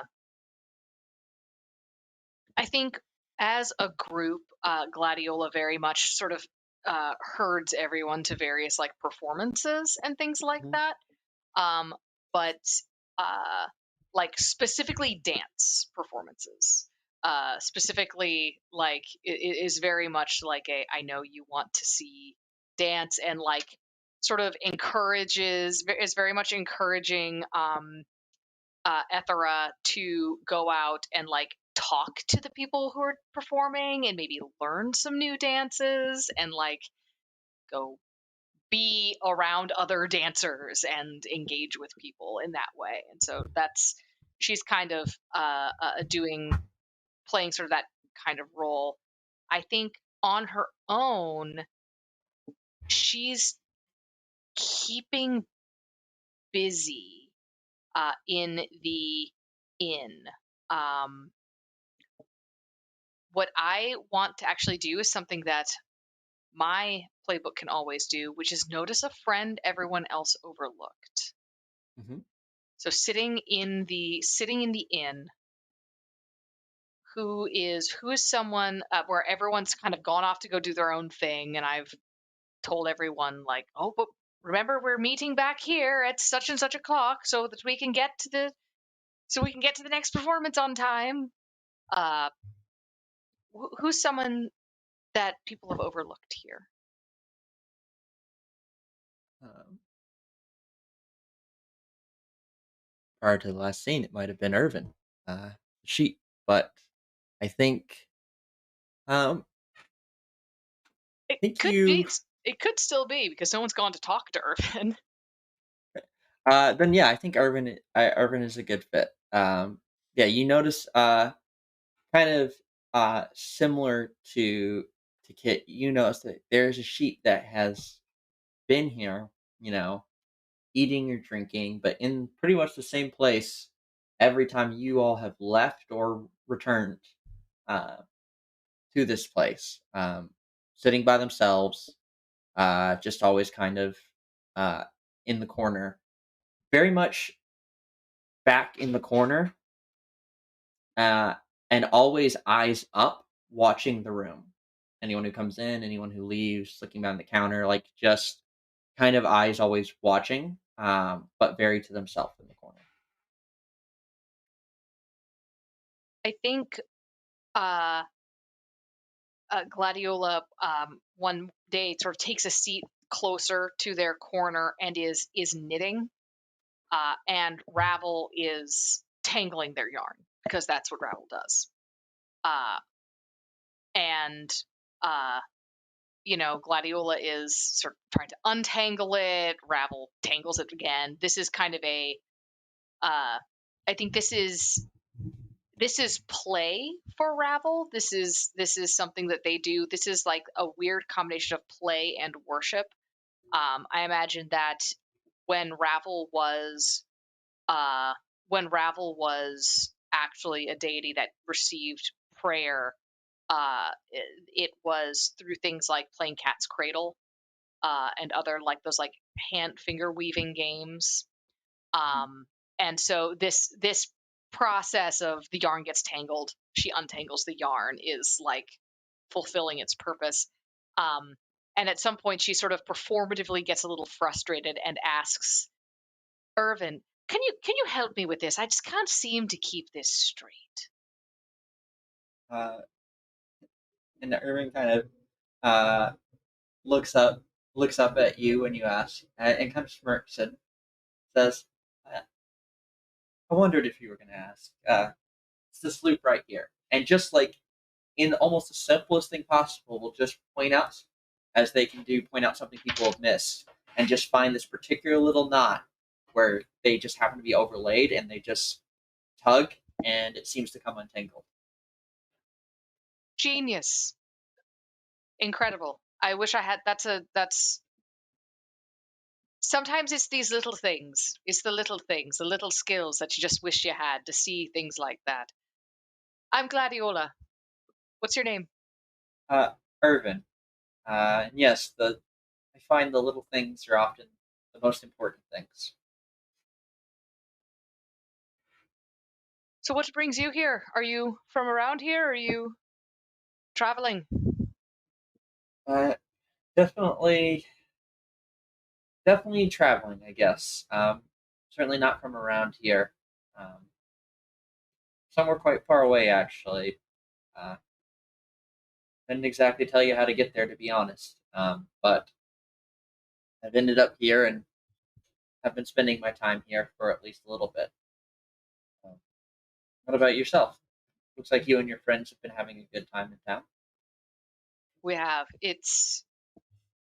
We are also travelers. It's refreshing to travel with you. You find Yes, I yourself can imagine so. You find yourself doing things that you wouldn't ordinarily have done to try to show them a good time. Yeah. I think that age still appreciate the journey.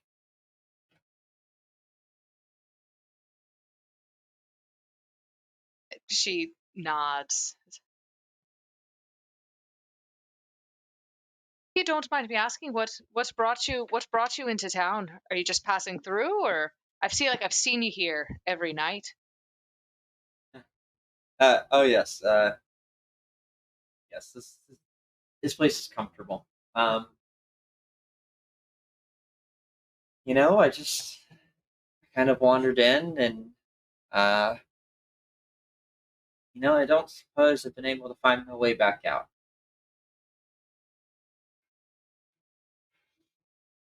Hmm. Find cities can be like that. I grew up outside a marsh, big marshland. And the thing I always liked about a marsh is that it always looks like you can see exactly where you are. You can see for miles and miles and miles. But it's so easy to take a wrong step. And there's something of that in cities, I think, where it feels like you can know exactly where you are. You know exactly which street you are. You know exactly where you are. And then you wind up somewhere and you're stuck. And maybe you're not mad that you're stuck. I don't know. I think I might be rambling. It happens. Uh, well, if you are, you're rambling in a way that makes sense to me, friend. Um, yeah, so it's a good way to put it. And, I think similar to your marsh, sometimes in a city you can look out and have so many different directions to go in that can't quite make up your mind which way is the right one.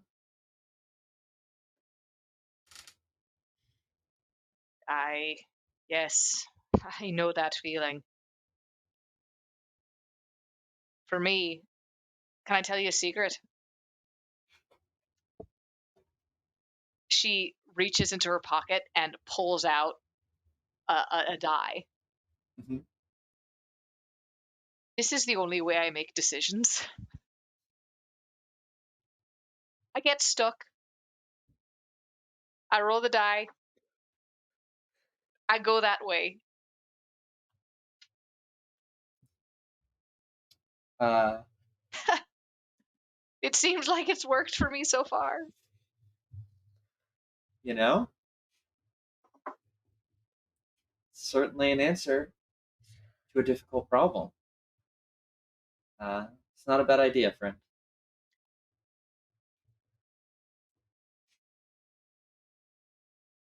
I think if you're not busy today, I think I saw that they had a chessboard somewhere around here. Do you play? Uh, I could play a game. It's been a little bit. I why don't we have a game? And I think Gladiola just kind of invites herself into this person's table and just plays a plays chess. Love that. If Yeah, I if think they if they allow her to do that, like if she is rebuffed, she will politely uh, move along. But otherwise, no. I think they definitely let you play, and they enjoy it, and they're quite good. I don't know how good Gladiola is at chess, but I uh, think I think middling. I think they've played it enough that hmm, uh, that they can occasionally pull something off, but they find it exhausting to be patient. So it is hmm, difficult to be the patience of chess is rough. I think Irvin they don't they're good, but not in a way of like it feels like they're scripted reciting as you do in chess, like memorized ways of winning. It's more just that like everyone has those moments that catch you off guard in chess where it's like, oh, I should have noticed that and taken that, or oh, I didn't realize I left that piece that exposed. Mm-hmm. Riven just doesn't really seem to have those. Like there's not ever that moment. Like it seems like they are just very aware of every piece in its placement on the board. But I think y'all are able to play and spend some good time with it. Would like to cut back over to Luca.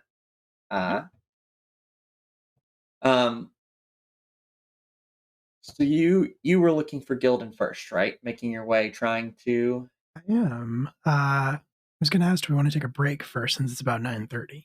But yes, I think that's a good idea. Okay. All right. Well, we will be back in just about 10 minutes. Don't go away. We will see you real soon, and we'll pick up the game right where we left off. So, see you in 10. And we are back. So, jumping back into it, Luca, wandering through the streets in search of Gildan. Would you like to describe where you think you find her? Yeah, I think probably at first there is he's kind of just walking through the streets, and then there's a commotion, and he hears yelling and sees like a few people sort of like stepping back out of an alley, their hands up. They look more like confused than anything, and then he sees some objects being hurled after them, and then hears like Gildan's voice basically like yelling at them. Perfect. Yeah. So, yeah, I think you hear this kind of just, kind of, and a little bit of, maybe a slight drunken slur, nothing too crazy, but just a little bit of a kind of like, yeah, get out of here type of thing. As yeah, a couple objects get hurled out, and you get around the corner, and you see Gildan, and she does look a little bit rough. She's kind of sitting off to the side, kind of tucked away this alley. She's clearly dragged some stuff together that she can kind of rest to sit or sleep on. Clearly has kind of made a place for herself here. And like immediately after that, like very dramatic outburst, um, her body language, demeanor, everything almost feels like that took like a lot out of her. Like she's now gone from this. There was very loud sound and clearly a lot of action, and now she seems very withdrawn. Her body's kind of language is kind of very closed in, and she just seems to be kind of staring off into the distance now that whoever was in the alley has left. I think Luca will approach her. I think she kind of just looks up and like she's looking at you, but it does look like she's kind of looking at you and looking past you at the same time. Okay. And he's gonna say,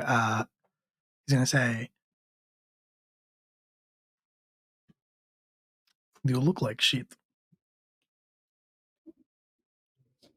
I think there's just like kind of a faint smirk, just that slight upturn of the corner of her mouth.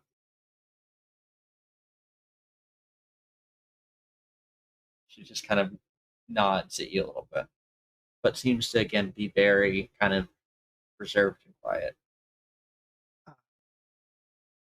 Luca will sort of lean against the wall and like sink down into sitting on the ground with her, but like with a big exhale of effort so that it's clear what he's doing. Yeah, and I think once you kind of settle it next to her like that, she like reaches forward, picks up one bottle, shakes it, it's mostly empty, reaches over, grabs a different one that's still like half full and hands it over to you.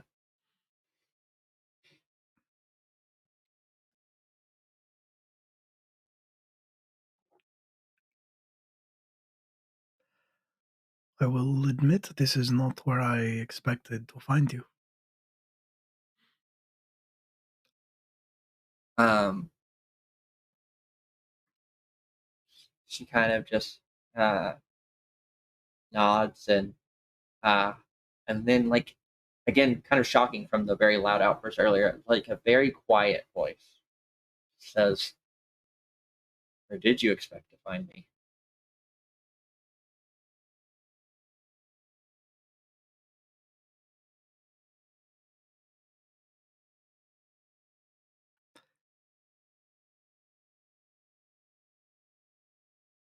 Well, I thought at the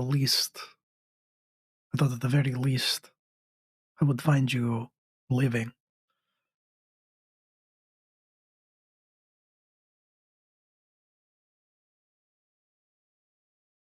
I'm not dead. No? I guess I'm. And there is so evident. Like if this was in text, there would be quotes around this word. She says, "I guess I'm lucky in that way."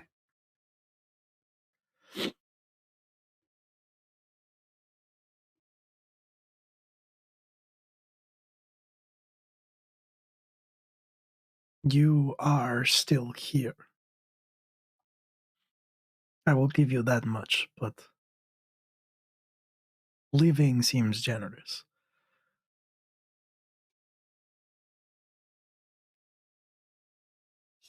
Soft kind of chuckle. Um, Fair enough.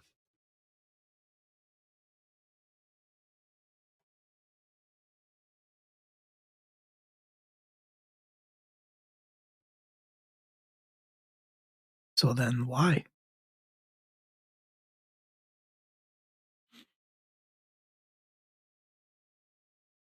Why? What? Why do I find you here in this alley, alone, drunk?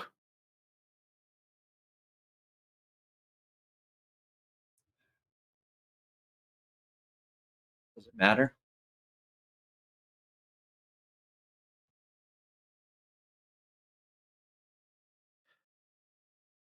I would think it would matter to them if they were still alive.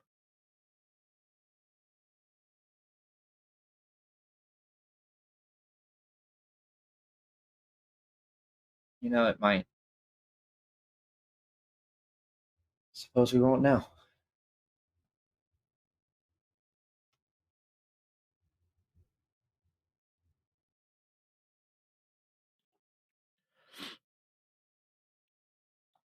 I spent a long time like you afterwards, after it ended.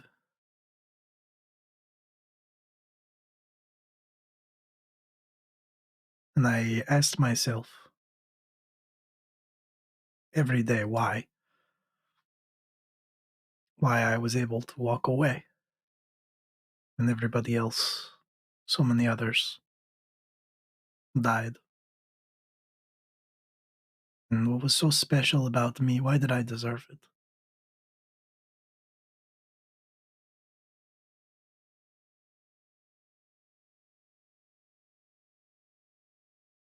And the answer never came. There was never a revelation, or no one ever told me anything that showed me the error of my ways and my thinking and put me on a better track.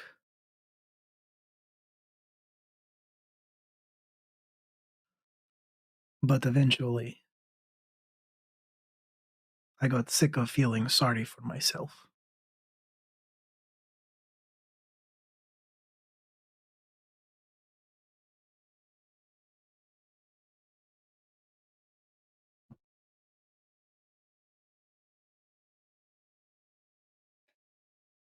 Um, Suppose that's fortunate for you then.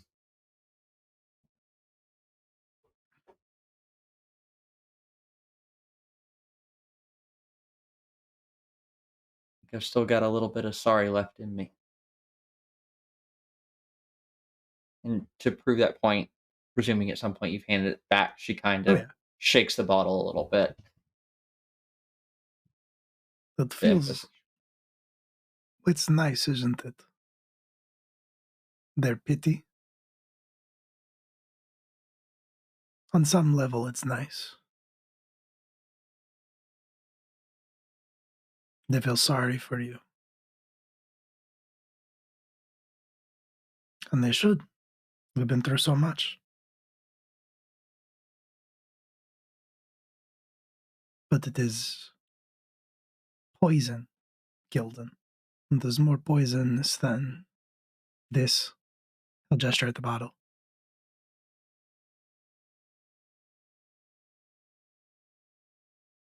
It is not drink that will kill you. It's pity.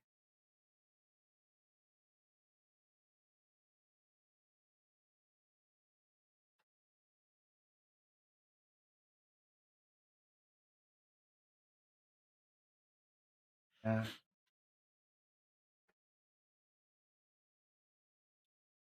you know, suppose you're right eventually. So I feel like if the world was going to kill me, certainly had its opportunity. Seems like my fate is to live on, whatever that means.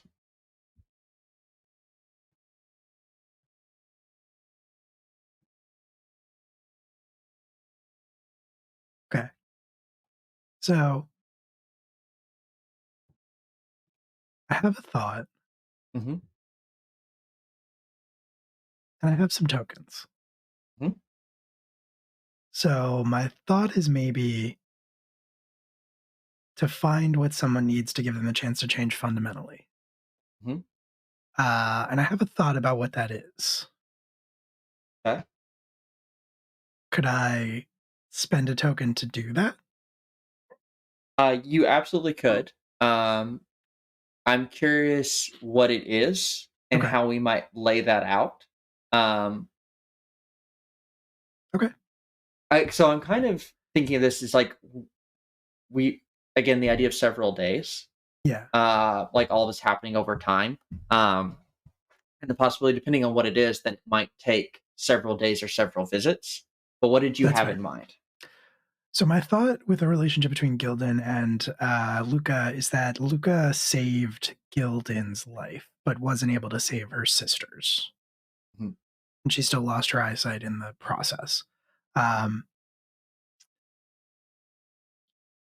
my thought is that he has the sword with him, and he's going to like basically make an empty, not a threat, like an offer, and is basically going to say, "Look, if you want to die, I got a sword right here. I'm a bad guy. You remember me? I'm a bad guy.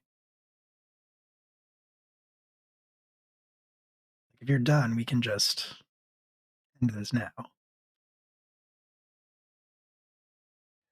Uh,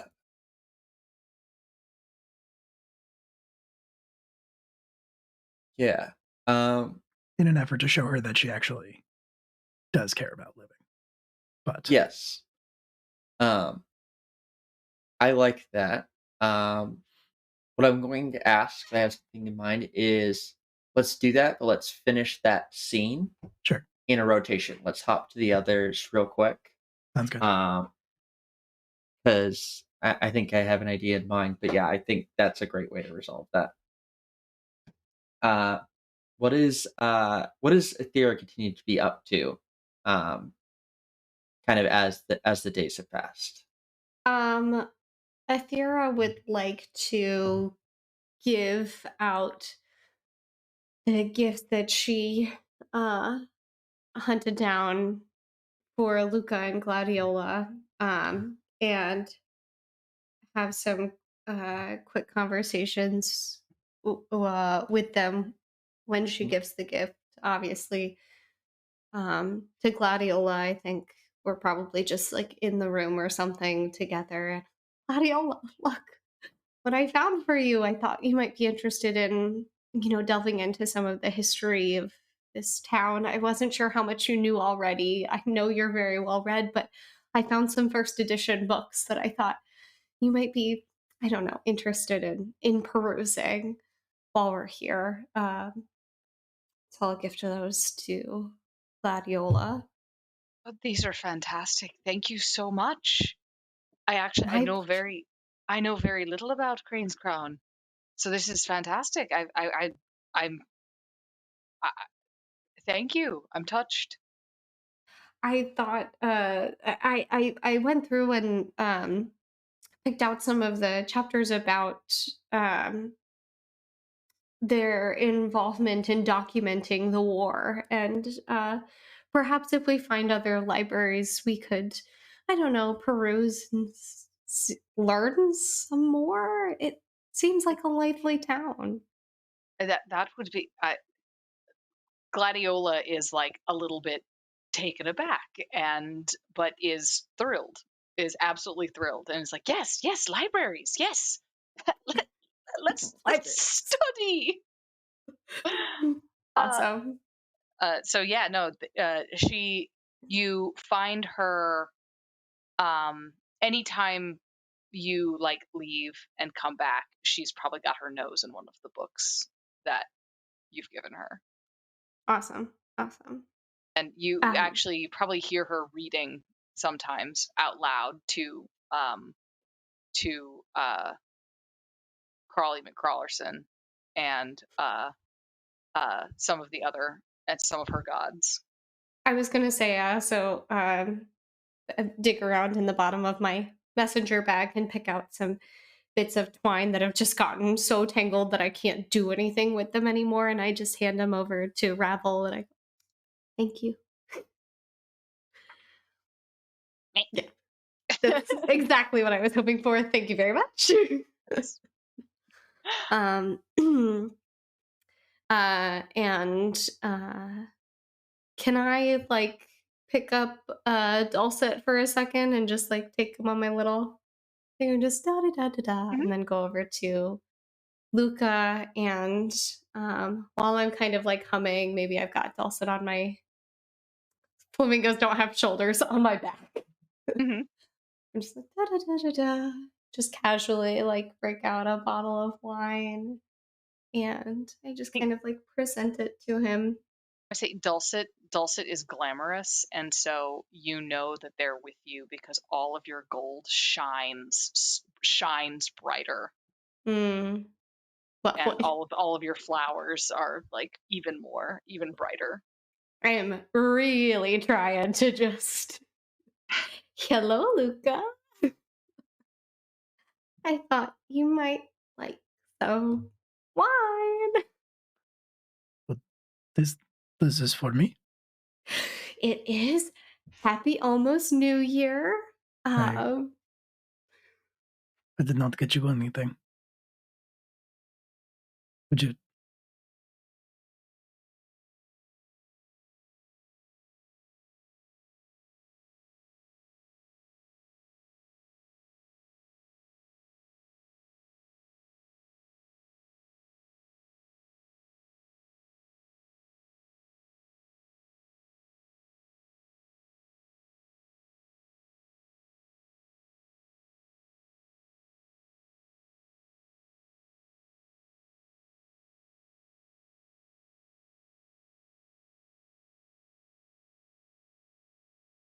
Can Liz and Della refresh? I don't see the stream anymore though. Interesting. Yeah, I don't either. Okay, I'll work on Uh-oh. that. But if Liz and Della can't hear me, can you ask them to refresh? Oh yeah, they Oh, they both did. are. Okay, cool. And there's Stella. Yes. And there's Okay, Liz. we're all back. Can everybody see and hear each other? Yes. Mm-hmm. Cool. Yep. All right, awesome. I think we're good. Can you see the stream? Yes. All right, let me try this. Oh,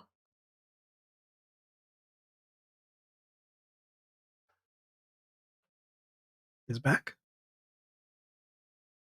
Not I back? couldn't Hold before, but I can now. Yeah. But before we refreshed, I couldn't. I've been able to see it since we came back. We may need to refresh Katie. No, Yeah. I To be think able to I see think it. I That's got fair. it. I think I got it. Oh, Oh, there it is. sweet. Cool. All right. Awesome. We'll carry on. We didn't crash. Oh, All that matters. Oh. you are very echoey now, Will.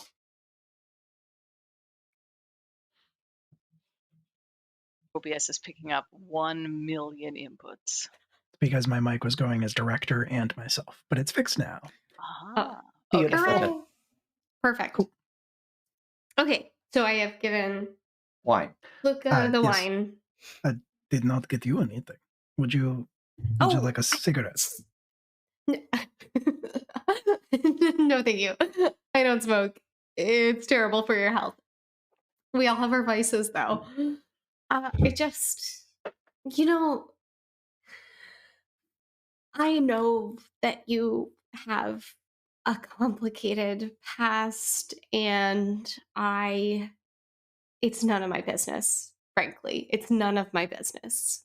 And I know that we've been traveling together for a while, and we don't really talk a ton. But I just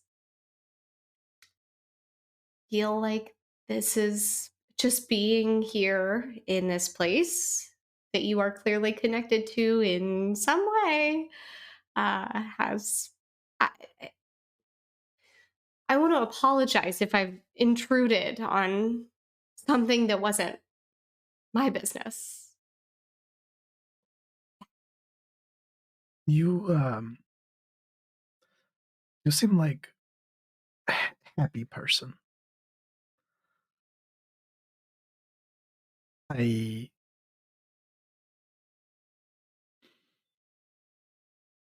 Oh no.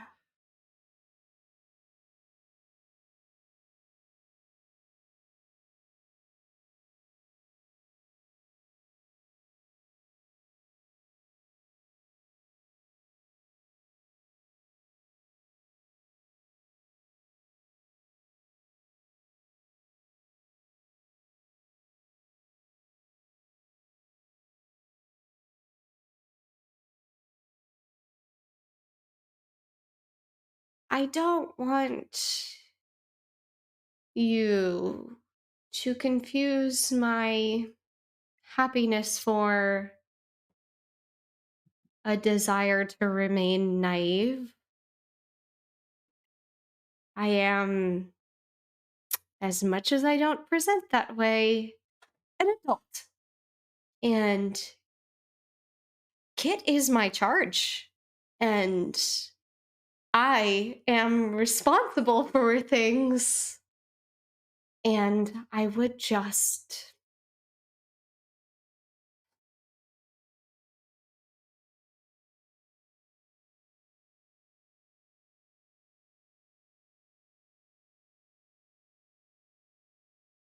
Spectrum of things, I am probably a little more naive. I have not seen the war. I was just a child when it happened, but I do respect what everyone did in it, and I'd love to know a little bit more.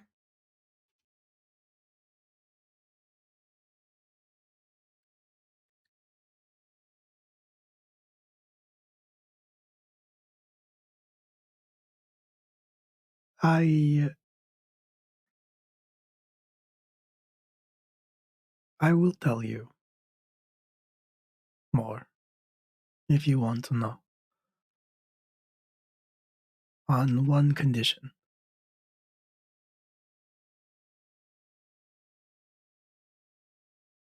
I do not want you to respect the things that I will tell you, or the things that I did. They're not deserving of your respect. Remembrance, maybe. Consideration.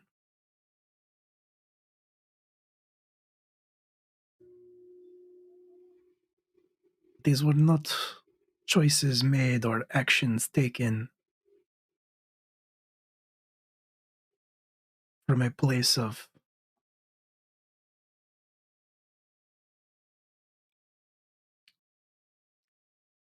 moral consideration. But I mean, you still fought valiantly, and I'm sure that you did very challenging things. And I do think that, I mean, more than I've done. I Etira, mean, you see me. Etira, what means this word valiantly? Um, with uh pride and honor and conviction, and you know, clear view of right and wrong and what's going on in the world. If you kill people for the wrong side, is that good to have conviction? Is it good to have confidence?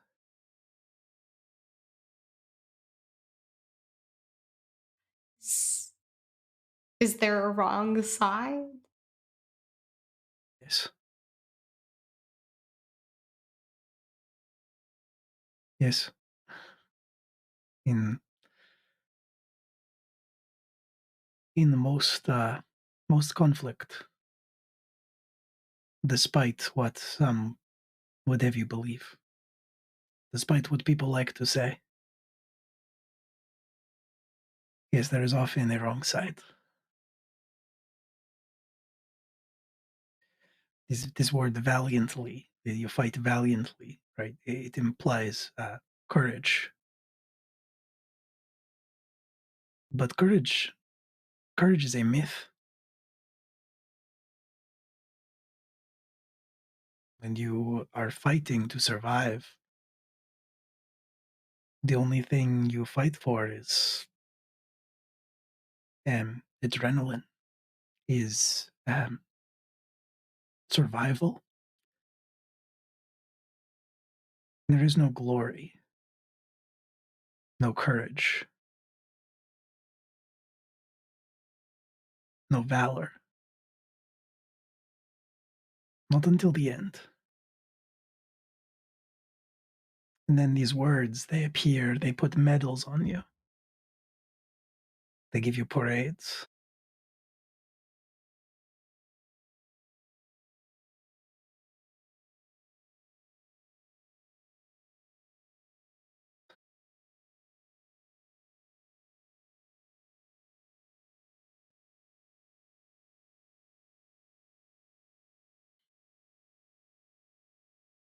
I will tell you these stories if you want to hear them, but they are not glorious tales of valor and heroics. They're gruesome.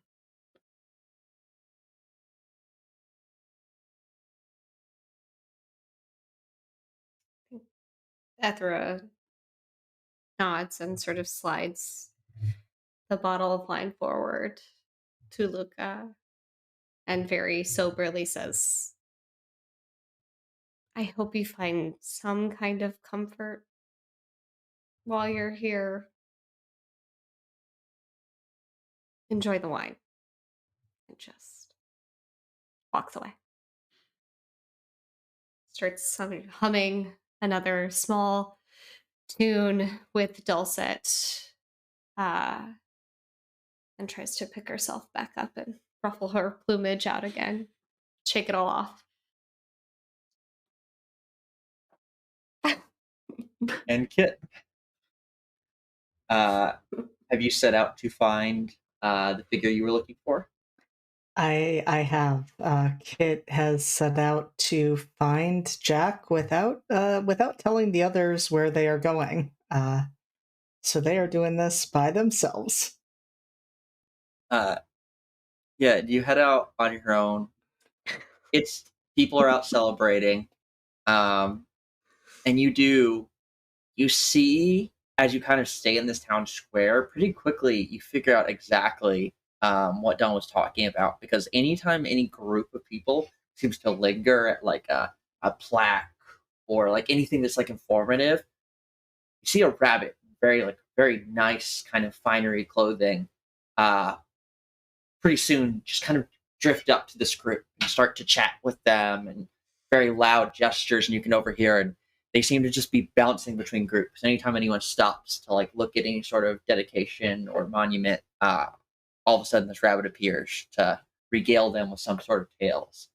And you're able to, you know, they break away from the last group they're speaking to and kind of walk back and are kind of looking around, like they're sizing up wherever the next group they would be heading towards. And I think Kit bounds up to them at that point and definitely looks very excited and hopeful, but like is also trying for like a modicum of respect. Because, you know, what they've been told is this is a hero of the rebellion. And so I think, you know, they're trying to like bring some of that into the way that they're talking to Jack, and in that way, you know, rather than the usual like, hey, do you want to be my best friend way that they usually start conversations with people, I do think they start by saying, hey, are you Jack? Dawn told me that you were a hero of the rebellion. And this rabbit spins. And at first they seem to be like looking up, like they're prepared to like talk to this group and, oh yes, Jack, I am, and then don't see them and look down and oh well, hello there. Yeah, yes, I am Jack, hero of the rebellion. What can I do for you? Autograph? What sort of heroic things did you do? Oh, I was responsible for victories in many very important battles and strategic analysis, carrying messages that turned the tide of the war and all things of that nature. You carried messages? Yes, I delivered one of the most important messages that turned the tide of the final battles of the war. You're the person I need.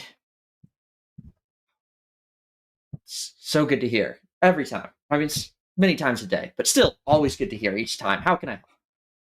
Many times a day, people come to you with an encoded message from the rebellion? Okay, that's slightly more specific. I think it's encoded. I think it's a code. I don't know what it means. Oh, well, then good you brought it to me then. As the head messenger and message deliverer in the rebellion, I'm sure I will be just the person to take a look at that. And do you pull it out? Yes. Yeah, so if you're holding it up, he kind of snatches it out of your hands and pulls it open. And so here's another kind of interesting choice moment, I suppose, which is Kit buying into Jack's shtick, or is Kit going to start seeing the cracks in it, so to speak? I think Kit is going to start seeing the cracks, and I think the reason for that is their time with Luca. I think they've seen the way that Luca talks or doesn't talk about his experiences, and noticing that contrast, I think, does give Kit the sense that something isn't quite right. They don't know exactly what's off, but they know something isn't lining up. Perfect. So yeah, I think, and also one of the first, like, I think maybe you've already started to just feel that a little bit, but couldn't quite, like, something just felt off or against expectation. And then the first thing you really notice is that when Jack unveils this kind of like, or unveils this like thing to read, there's like a moment of like pause, and like the bravado drops for a second, and like almost a look of confusion appears on their face. And then again, they kind of almost put their face back together, so to speak, and oh yes, yes, the rebellion secret code, of which I am very well versed. This is a letter detailing battle plans. For a great battle. I was a part of this battle, in fact. And these, so we had, we would send duplicate letters from different messengers to confuse the enemies. And this appears to be one letter containing one such plan. We actually went with a slightly different plan, but this was one of the plan options we had considered in case it got into enemy hands, so that they would, not know exactly what we were doing. But it's a great relic. Happy to sign it for you. It certainly might be valuable. So I think at Jack's comment about signing it, Kit definitely makes an attempt to grab it back. And I think you're able to get it out of their hands, and there's kind of like for just the briefest moment, like some irritation shines through, kind of like there's like a tension and almost like that kind of like jerked hand motion before it stops, of like reaching out to like take it back or like grab you from like the sudden jerk, and then kind of like a settling, and it's just well, okay, but that is what you need to know at least. No, it's not, because it doesn't make sense. I assure you, I'm a master code coder, and that is, and there's kind of like a creeping, like a starting to irritation in his tone, or their tone, from being challenged a little bit, of like, that is what it says. I said what it said, and I was a master code,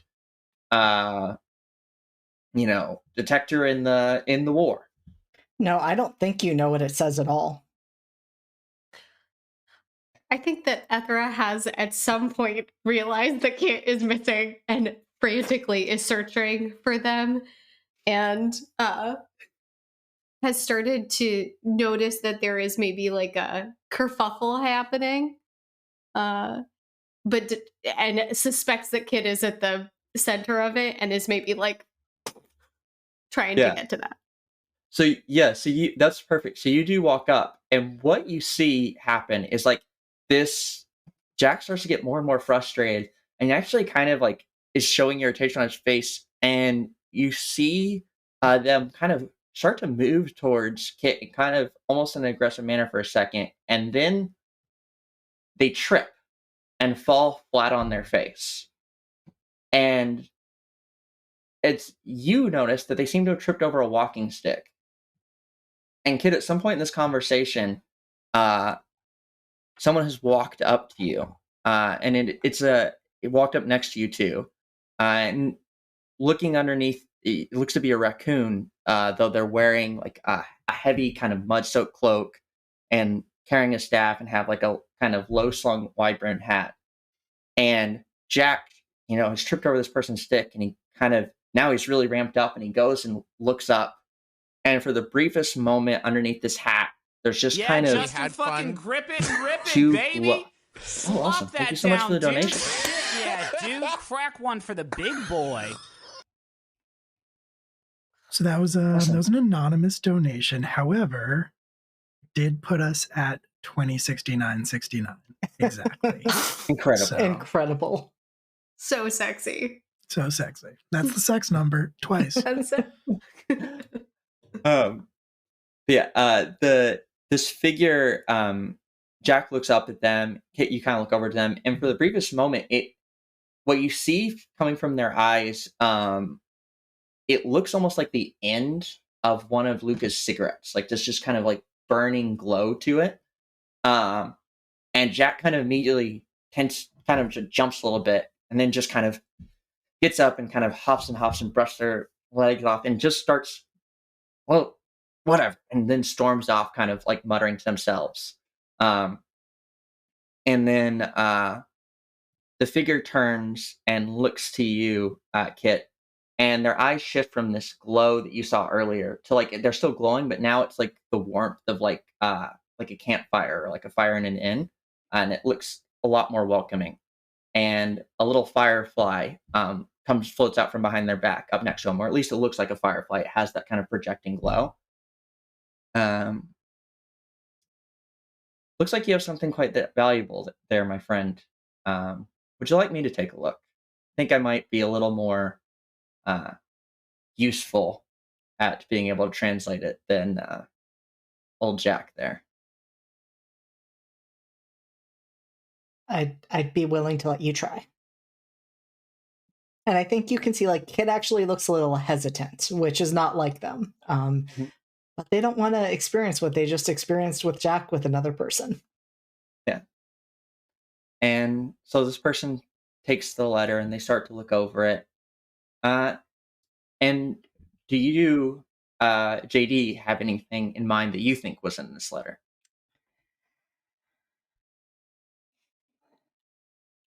So I have been thinking about that. I think Mhm. I've thought less about the content of the letter and more about the person who handed it to Kit. Mhm. Because I think the person who handed it to Kit was one of their siblings, who they haven't seen since then, and is probably presumed dead. And so I think for them, they very much felt that this has been entrusted to them not just by the rebellion, but by a sibling who was a part of the rebellion. Perhaps more of their family was a part of the rebellion as well. And so I think their sense is if it was important to be entrusted to me, it has to be very important. So, like, it wouldn't have been a duplicate battle plan that was never going to be used. Yeah. It would have to be something that has a level of meaning, whether it was a specific location, that was going to be vulnerable, whether it was a way to get people out of a town that would be vulnerable safely, whether it was plans for the future and a way to rebuild. Mhm. Um, and yeah, this figure looks over this letter and see their one point you see their eyebrows kind of raise and um, they kind of nod and this is important, very important letter. Yeah, if you're my friend. Um, it it has some last words and guidance from a very very important figure in the rebellion. There's a brief kind of melancholy enters their tone. A good friend, in fact, um, and it contains some guidance for if the rebellion was to be needed in the future. I would love to get this to the people who could most benefit from it. This also seems quite valuable to you. So I leave it up to you what you would like to be done with it. And if you would like to be a part of that. I would like to carry it to where it needs to go. Well, I think I can help you with that. Uh, and there's kind of a smirk and the little like the firefly kind of like brightens up and swells up. Smirking, I'm quite good at lighting people's way. Um, Before you can head on to it, I think you and your friends might have to get out of this town here. You must have noticed you've been here for quite a while. Doesn't seem to be getting any brighter out. New Year's week is a long week, but it's been a little bit of time. We haven't been here that long. You might have been here longer than you think, friend.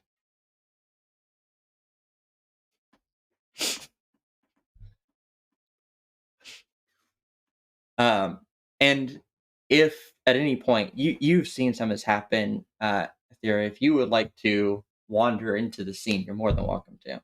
Oh, I was going to say, I think Everett fully is trying to like smooth things over with Jack. I think she No, fuck him. recognized that she's like fully like, oh god, an important person. So I gotta, and she's like wrestling through her bag and is like giving him like a flower or something, giving them like a flower or something. Be like, what did I hear you say you were a hero? I just Uh, Jack is happy to have a fresh shot at someone new, and is immediately bouncing back and pivoting to yes, just lecture way of their great deeds to you now. While Kit continues to talk with this person. Just so smitten. Just like, oh my gosh, tell me about heroism. But I think at some point I probably realized like Kit is no longer near me, and I'm like, I just a second, and then I wander over into that conversation. Luca Absolutely. already told you all about heroism. I didn't like it. I don't know if you couldn't tell. Didn't like it. But yeah, I wander over. I'm like, Kit, what's going on? What is this paper that you have? What's happening? Also, stop leaving me. I was only gone a couple of minutes, and also that person over there is a jerk. Okay, does not matter. All right, doesn't matter. And don't like also, them. we should say kind things. We should not call each other names, and that is okay. You don't have to like everyone. All right. Please stop leaving me. What is this paper? What is happening? It's just a scroll. It's fine. However, my new friend right here says that we might have been in this town for longer than we think we have been, or something like that. But that's not possible. Reach out a wing, and I'm trying to like shake a talon. And I like go to shake their hand, and I'm like, "Hi, I'm Ethera. Nice to meet you. Do you look familiar? Have we met before?" This raccoon reaches out and shakes your hand. Diego. Yeah. And yeah, you might have seen me around. And you do recognize that, like, not like specifically doing anything, but you definitely, as you've been going about town, have this figure now like stands out in your memory as someone you've seen in the crowd. And if the others were here, they would say this would recognize the same thing as well, that you've probably glanced over, not say doing anything particular, but have seen this figure somewhere in the crowd, each of you at different points in the town. I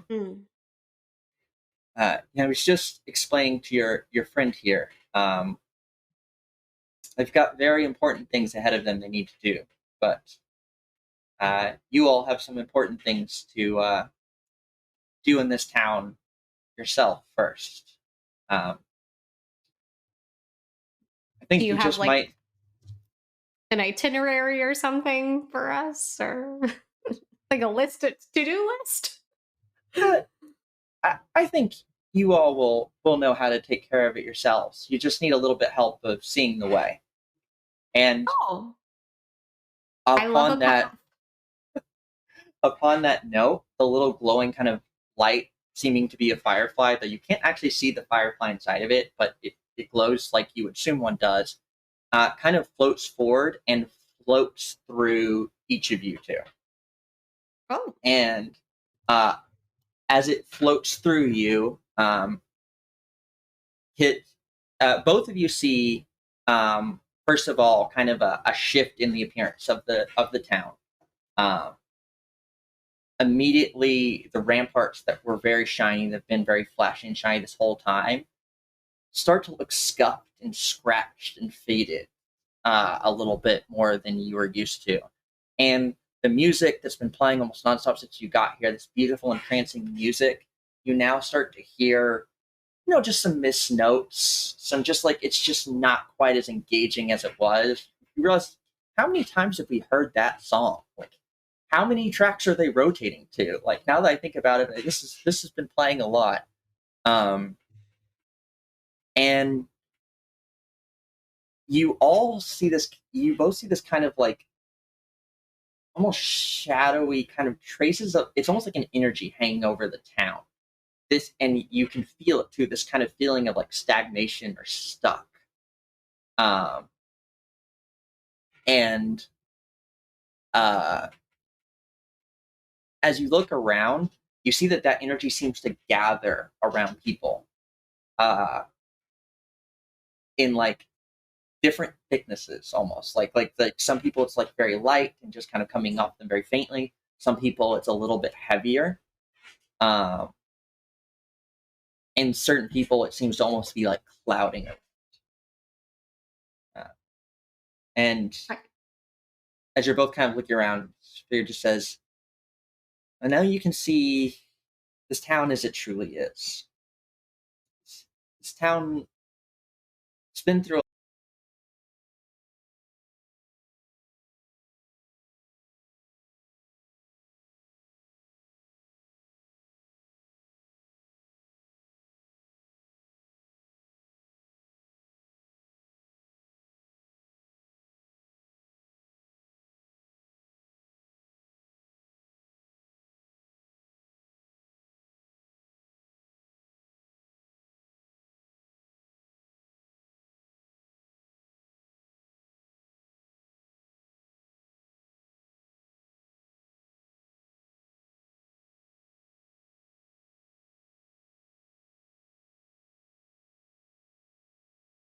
a dark, smoky aura like pouring off of Gildan.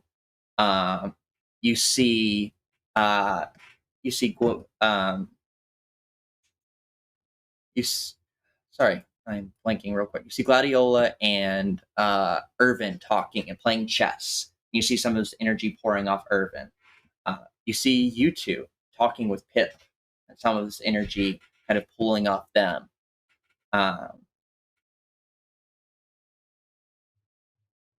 You all are here for a reason, and you're on your path. You are on the path to help this town. Just need to help them on their way. And yeah, go ahead. I think Ethra is like, yeah, okay.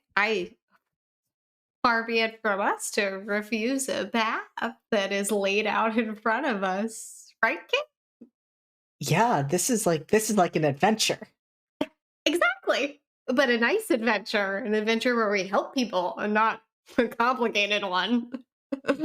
Wait, what would be the complicated one? Like the war. It's not going to be a war. Right?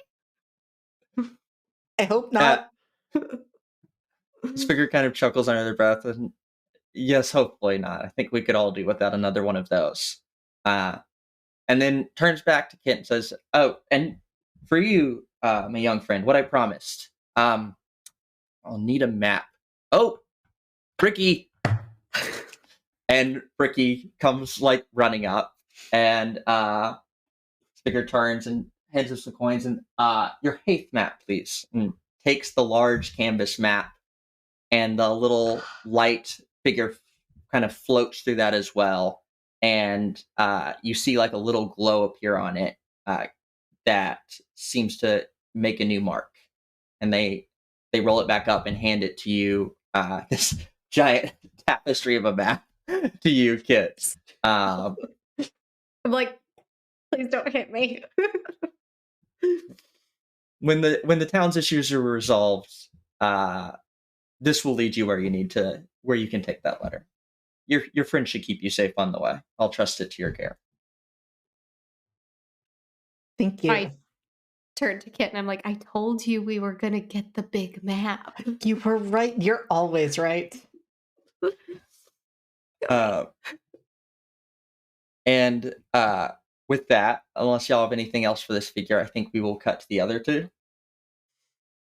And also as respect for everyone's time, I think let's focus on those 3 to 4, because I know Luca also had one other friend in mind, or one other person in mind. You might have planned to play a visit to. Um, uh, so real quick, I think maybe we cut back to Luca and wrap that scene up, and then we'll hop over to Gladiola, and maybe some more time with Irvin. We'll keep it quick. So yeah. So now going back to your suggestion earlier, yes, I think that absolutely is a great way to resolve it. Kind of even in that conversation, because we've all been having all this happen in different times. If we can say that shortly after we cut away, Luca was like, "All right, well, I'll be back tomorrow," and went home, and that was when he had the interaction with Ethera. Mhm. Then he would bring the bottle of wine that she gave him to see Gildan the next day. And you two is I think Gildan, upon you returning again, kind of nods. I think what she looks sure she kind of gestures in your direction is, at least this time you brought gifts. Yes, it is I believe they call it a re-gift technically, but yes, I brought it. And I think she takes a drink and gestures for you to sit, kind of seemingly knowing you would be back. Very nice girl gave me this. She was very eager to learn about the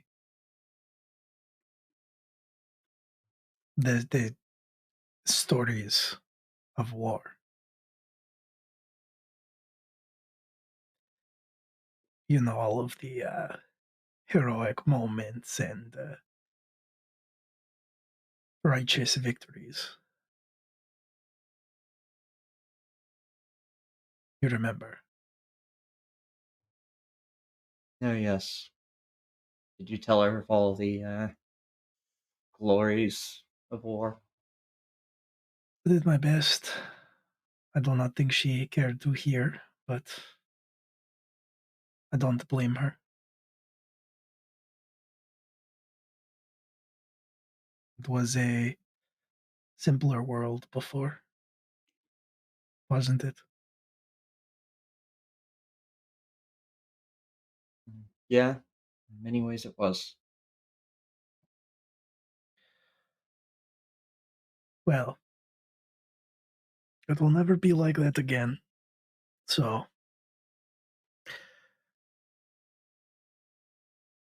if you're ready, we can just end this.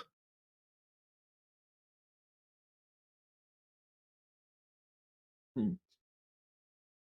Are you indicating your sword? Not at first, Okay. but yeah, Um, because I'm not going to draw it. how do you mean? And Yeah. well, you know, you don't care to live. You say you are already barely living. Might as well be dead. Why not we just finish this? I have my sword here. I'm no stranger to death, to killing, as I'm sure you also remember.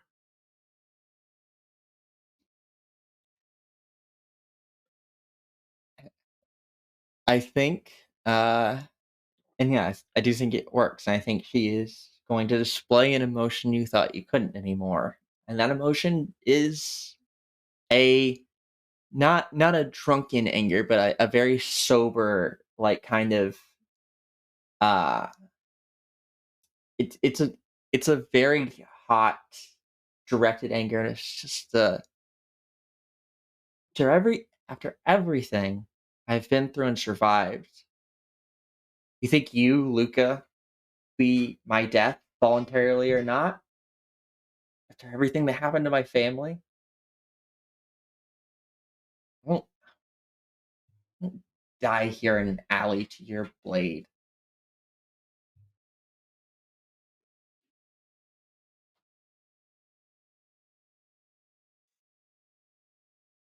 Good. He will reach down and he will take the wine from her then, and he'll say, "Then you won't be needing this. Have a good life."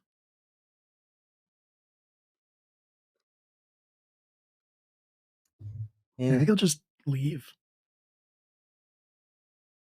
Okay. Um, as you kind of feel this from her, and you go to take that bottle, and she lets you take it to leave, it's kind of out of the corner of your eye because you haven't had it illuminated to you, but you almost feel or see out of the corner of your eye something kind of leaving from around her. Um, and you feel like kind of a change in the mood of the kind of alley that you're in. Um, and then let's hop over and check in on Irvin and Gladiola. Okay, yeah. So Gladiola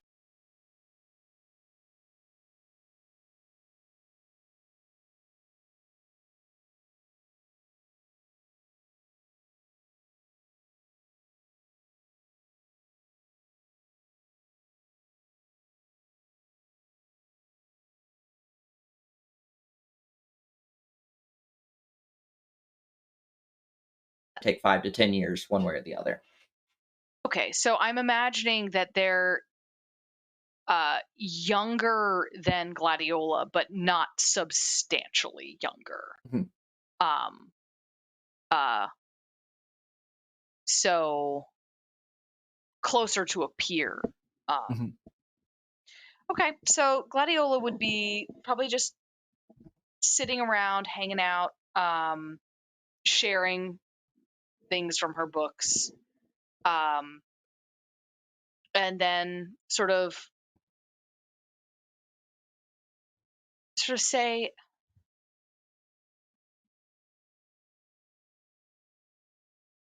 "Have you tried it yet?" Just rolling the dice, picking a path, and walking.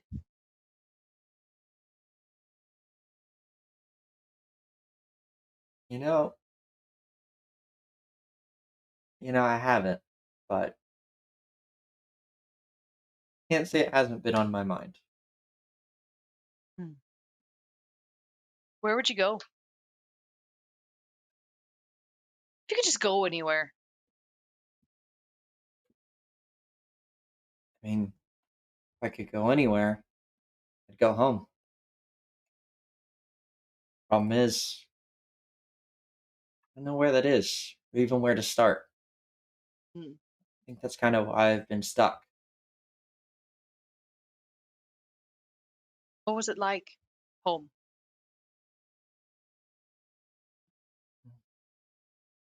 It was peaceful, at least for a while. And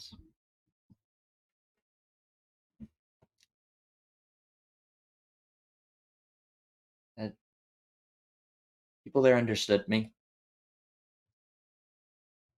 They play a mean game of chess, much like yourself. You're too kind. And it was a simple, peaceful life before the war came and everything got a little mixed up. Hmm.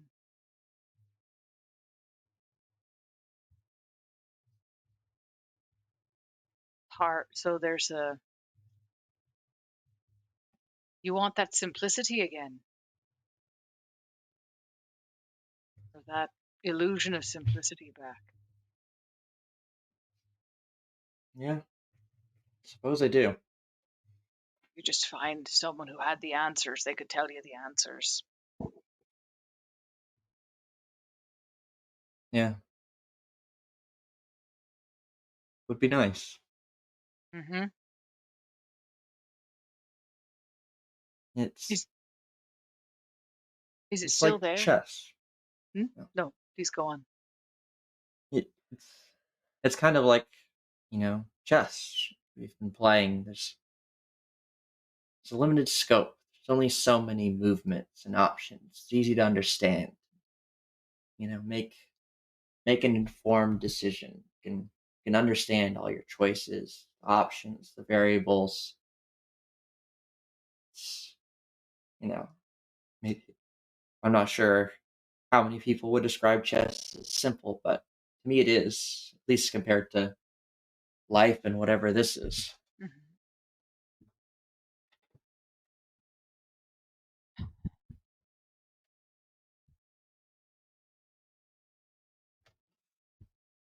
It's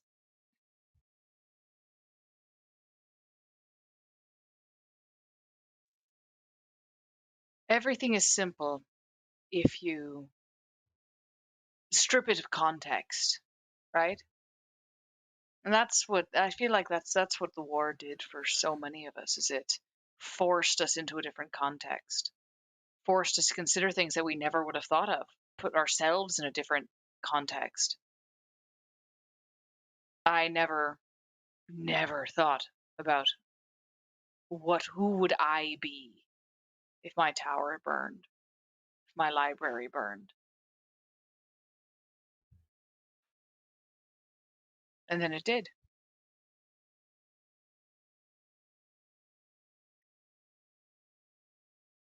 And I can't go back because there is no library.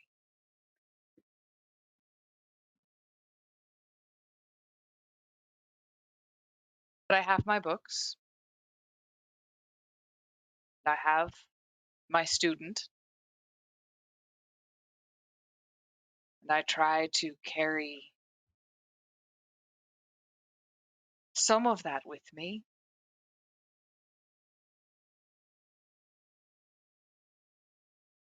I think that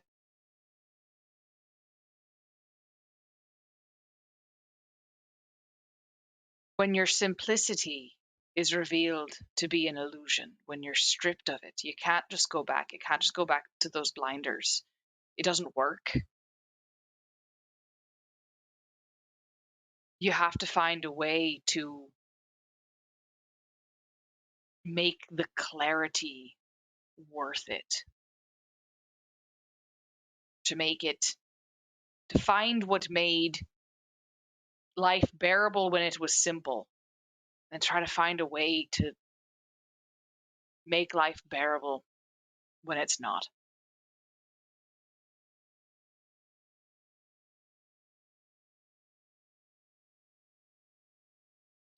Suppose you're right. It's easier with these little things, she says. She gestures to Ravel, who is tangling up, like probably like over in a corner, like tangling up someone's shoelaces. Uh, or and Dulcet, who's being shiny. These two are charismatic, right? They like to be out and about and sort of doing performing their function. They're easy. And gods are easy. Gods have a purpose.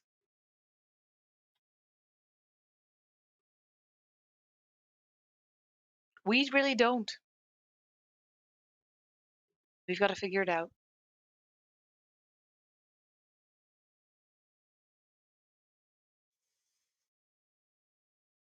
Yeah, suppose so. I guess the best way to start kind of looks down at the die that you've put pulled out onto the table. It's one roll at a time. And he picks up the die and drops it, lets it roll over, kind of smiles. Well, it's a start, I suppose. Kind of goes to gather up his things and get up for the first time. You've actually seen him stand up out of that seat since you've been here. And reaches out a hand to shake your hand.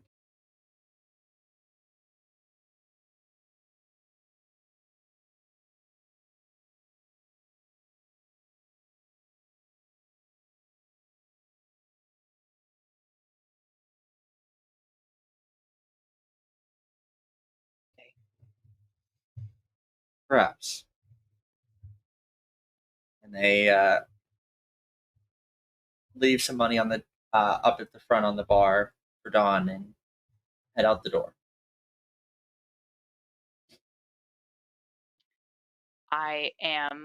She's probably going to spend the rest of the evening comforting Lilt, who is freaking out that somebody left.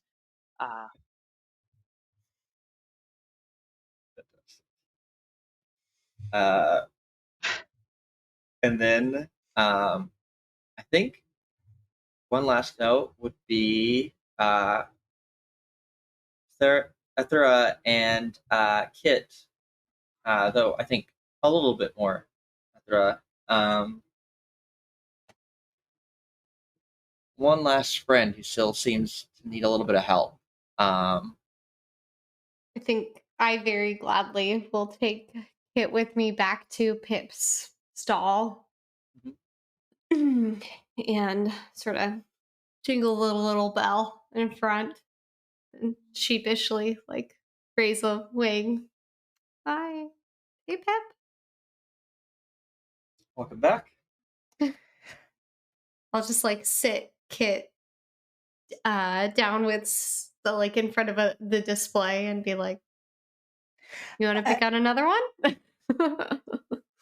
I will say, like, before Kit more fully settles down, I think they do what they do best, which is start talking. And so I think they just start like throwing rapid fire questions at Pip and are like, hey, Pip, it's good to see you again. Who do you make these toys for? Do you make them for your friends? Do you make them for your siblings? I used to have siblings, but I don't anymore. Who do you give them to?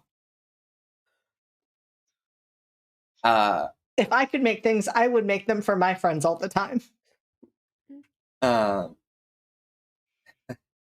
think at the mention of like siblings, like again, Pip has customer service face on, and that kind of cracks a little bit at that. And,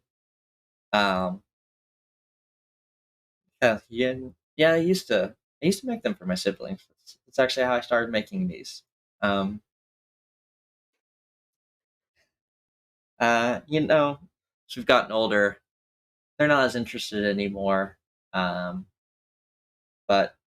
I like to send them the money I make from this little stand to try and help out where I can. That's very kind of you to send it back to your family. I mean, fortunately, it's kind of the only option they have. Our farm didn't survive the war, and that was how my folks took care of all of us. So, I see.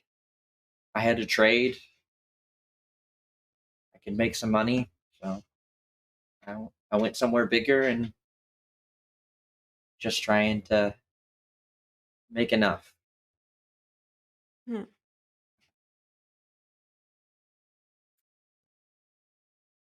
How old were you when you were, left to go trade? I think I just kind of smirk and Pip looks over. Yet, how old are you, my friend? I'm 6. A little bit I older knew than that, but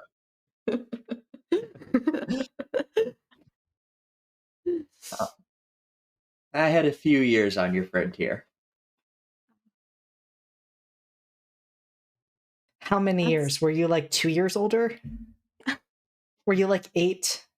Kit, sometimes it's rude to ask other animals' ages. Why? Because some people don't like to reveal that about themselves. Some are a little more closed off about that kind of personal stuff. It's personal. But everybody always asks me my age. Edward just throws her hands up. She's like, Wait, I should I can't. not? Should I not be answering that question? No. It's right. It's right. It's good. It's fine. I guess. I don't know. Never mind. I turn to Pip and I'm like, you don't have to ask, or you don't have to answer that. I was about two of you, so to speak.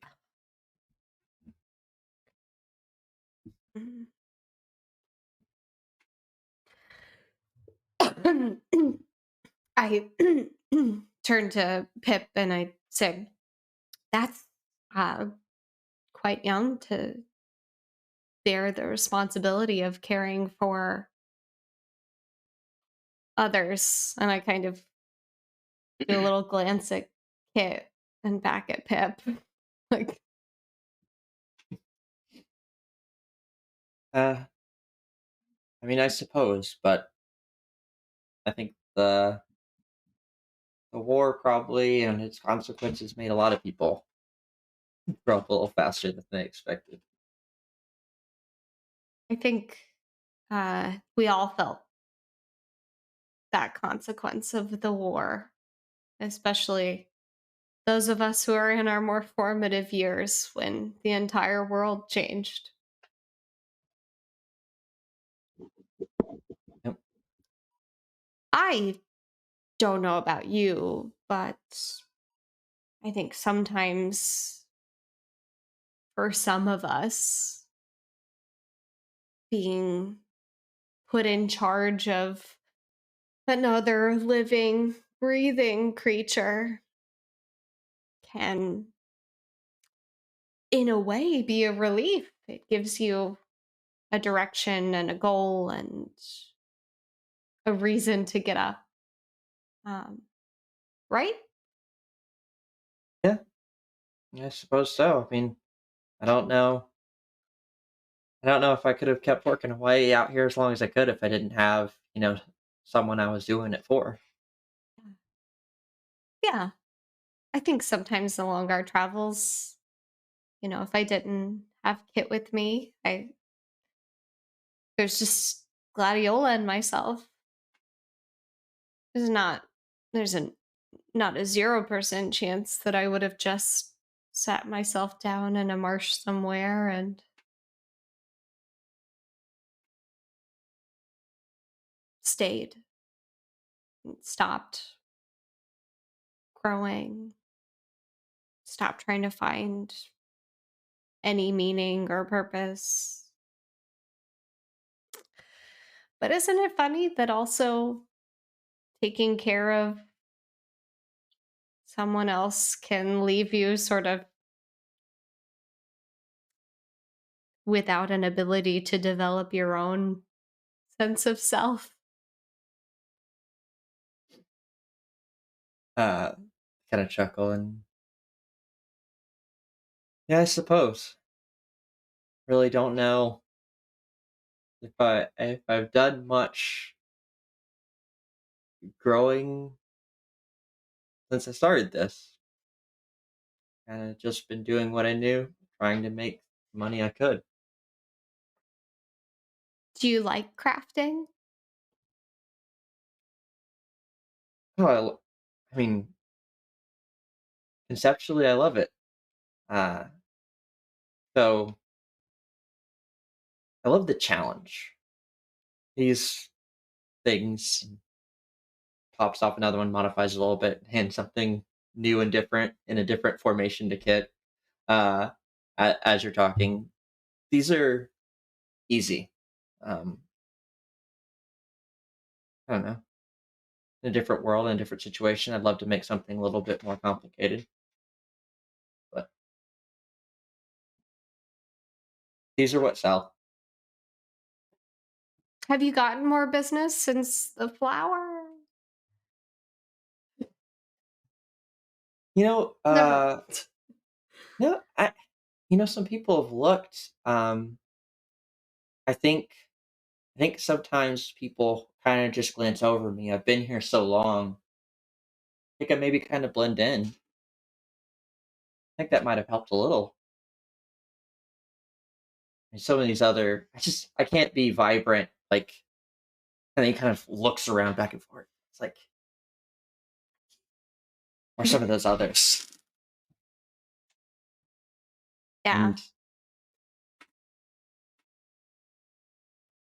you know, I think Ethra sort of like takes off one of her like golden necklaces and kind of like stuffs it in her bag and is like, I think sometimes even if you are vibrant, it's maybe just more of a show.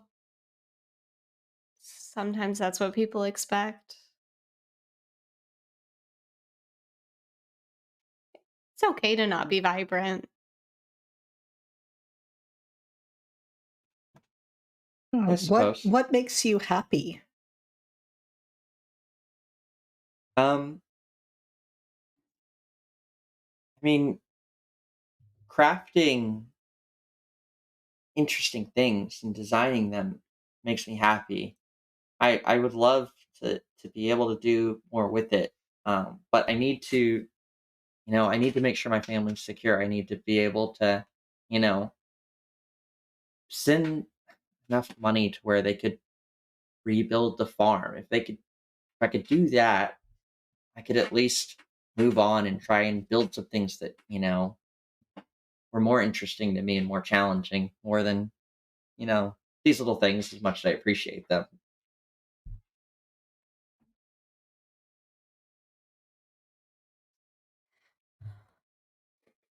Well, I don't know about you, but kind of looked to me like maybe those ramparts had gotten a little scratched up. Ex- Maybe they could use a little bit of attention. Is that the vibe that you're going for? Or Um,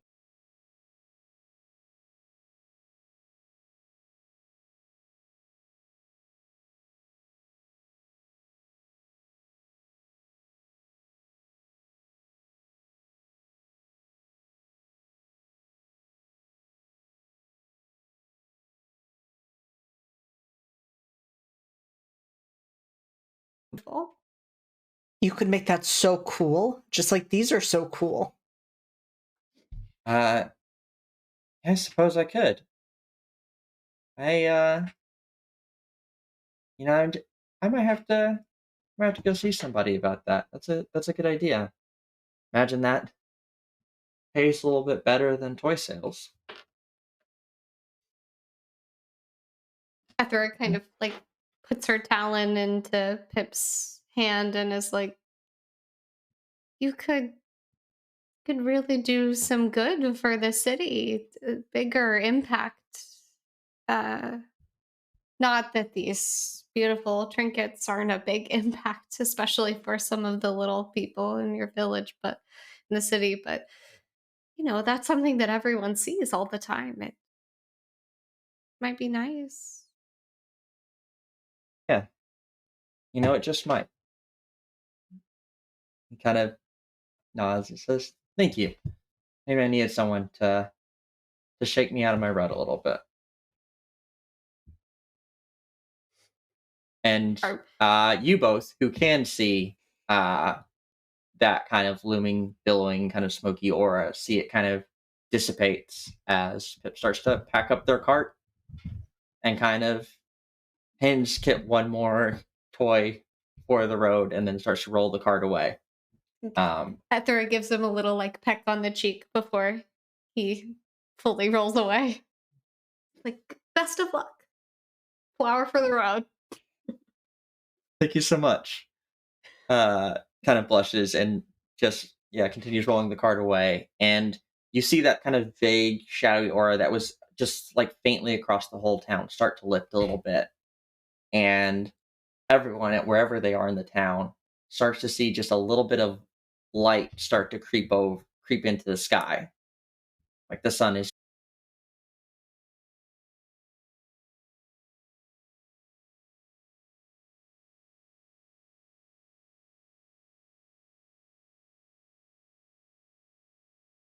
It is run a little bit late.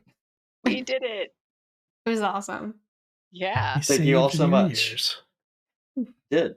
Will we still do the letters, Liz, or are we not going to do that for tonight? I was going to probably respect everyone's time. If people really want to do that, I don't have to rush off, but I also know it is late. I was going to say if we do not do the letters / if we do, I did have just one stinger that I had wanted to leave us with. Because I think as we reconvene, perhaps as we start to make our way finally out of this town that we've been in, I want to walk next to Luca again and say, "Hey, Luca, Yes, child? can I show you something cool?" It had better not be a sword. Okay, but what if it is a sword? Is it a sword? It is a sword. Luca's gonna look at Athera and be like, it is okay, you let them have this? Let them have this? You, I did- Ethra, you have no idea what Kit is talking about. I just kind of like shake my head and I look over to Gladiola a little embarrassed. Like, I don't know what I swear he wasn't out of my sight, but for like 10 minutes. Children are magnetically attracted to the things that are most dangerous to them. If they have a sword, they have a sword. I didn't get it in the town. I've had it for a while. Oh, you have? Yeah. Ethra is full panicking, sweating. Show me what? this sword. And so Kit, like, in an impossible way, because like there is no way the sword is taller than they are, which you can tell as they pull it out and it like it seemingly snaps just into existence. Luca, perhaps given some of the things you dropped pre-stream, you might recognize this, because this is the Heaven Blade that killed the slobbering god. And Kit just holds it up and says, "So yeah, this is mine." Luca will look at it. He's just gonna, he's gonna stare at it very pointedly for a second, and then he's just going to put a finger on it and then push it back towards Kit and be like, put this away. Okay. I think that is where we will fade to black. Holy moly. Well, I had to 10 do minutes. it. Oh, good. 10 minutes I let him have. Yeah. Everyone's heard the story of my son and the steak knife, so you know. Yeah. You leave a referencing- possum child around somewhere, they're gonna find a god killing sword. It happens. I'm just True. saying It it is happens what they every do. day. Yeah, that video, which you sent me earlier, the what do you got there? A knife? Knife. Is No! hilarious Yeah. until your kid actually does Yes. Yeah. it. Oh Not my so funny God. at that point. Yes. Yes. My son has to be disarmed on a regular basis. Yes. I am so terrified. This is why I do not have a child. You got that to look forward to. So, Yeah. well, All on right. that note, All right. Thank you so much, everyone, for tuning in. Thank you for all the donations. It's so awesome that we were able to hit our goal and then some. 69.69.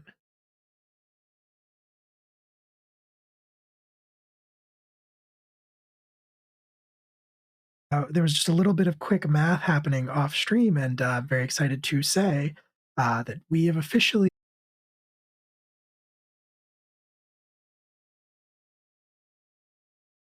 are at, for the year, over $7,000 raised for charity. And Which That's Pretty incredible, incredible. you guys. pretty cool. Yeah. Hell yeah. So there will be like a bigger Nice. post that like breaks it all down and where the money came from and where the money went and all of that good stuff. And then the coming days, my internet appears to be suffering. So sorry if none of this is coming through.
Doing this again. Yes, please. Yes. Hell yeah. Well, on that note, I think we're going to go ahead and call it a night. All of the socials are on screen. I will post the socials in the chat for Live from the Apocalypse. Join our Discord community if you're so inclined. It's a great place full of great people, and we're going to be doing a bunch of stuff in the near future, and we're going to be announcing the next organization that we're going to be fundraising for probably in the next couple of days, I assume. So on that note, we're going to disappear for just a second. Don't go anywhere. I think we're going to hop over and raid our friends at Reckless Attack. They are playing Pokemon Violet. No TTRPGs, but I feel like everybody could use a little bit of a break here at the end of the year. So we'll just go and have a chill time and watch some Pokemon getting played. So hop over there with us, say hi to Nathan, who is playing. And a little peek behind the screen, you might actually be seeing Nathan on something on Live from the Apocalypse next week. Just putting that out there. So say hi and be friendly, please. And there are 2 raid messages in the chat. If you happen to be subscribed, feel free to copy paste the first one when we get to the other stream. If you're not, grab the one with little raccoons and do the same. But on that note, we are going to call it a night here at Live from the Apocalypse. Say good night, everybody. Good night, everybody. Bye. Night. Good night.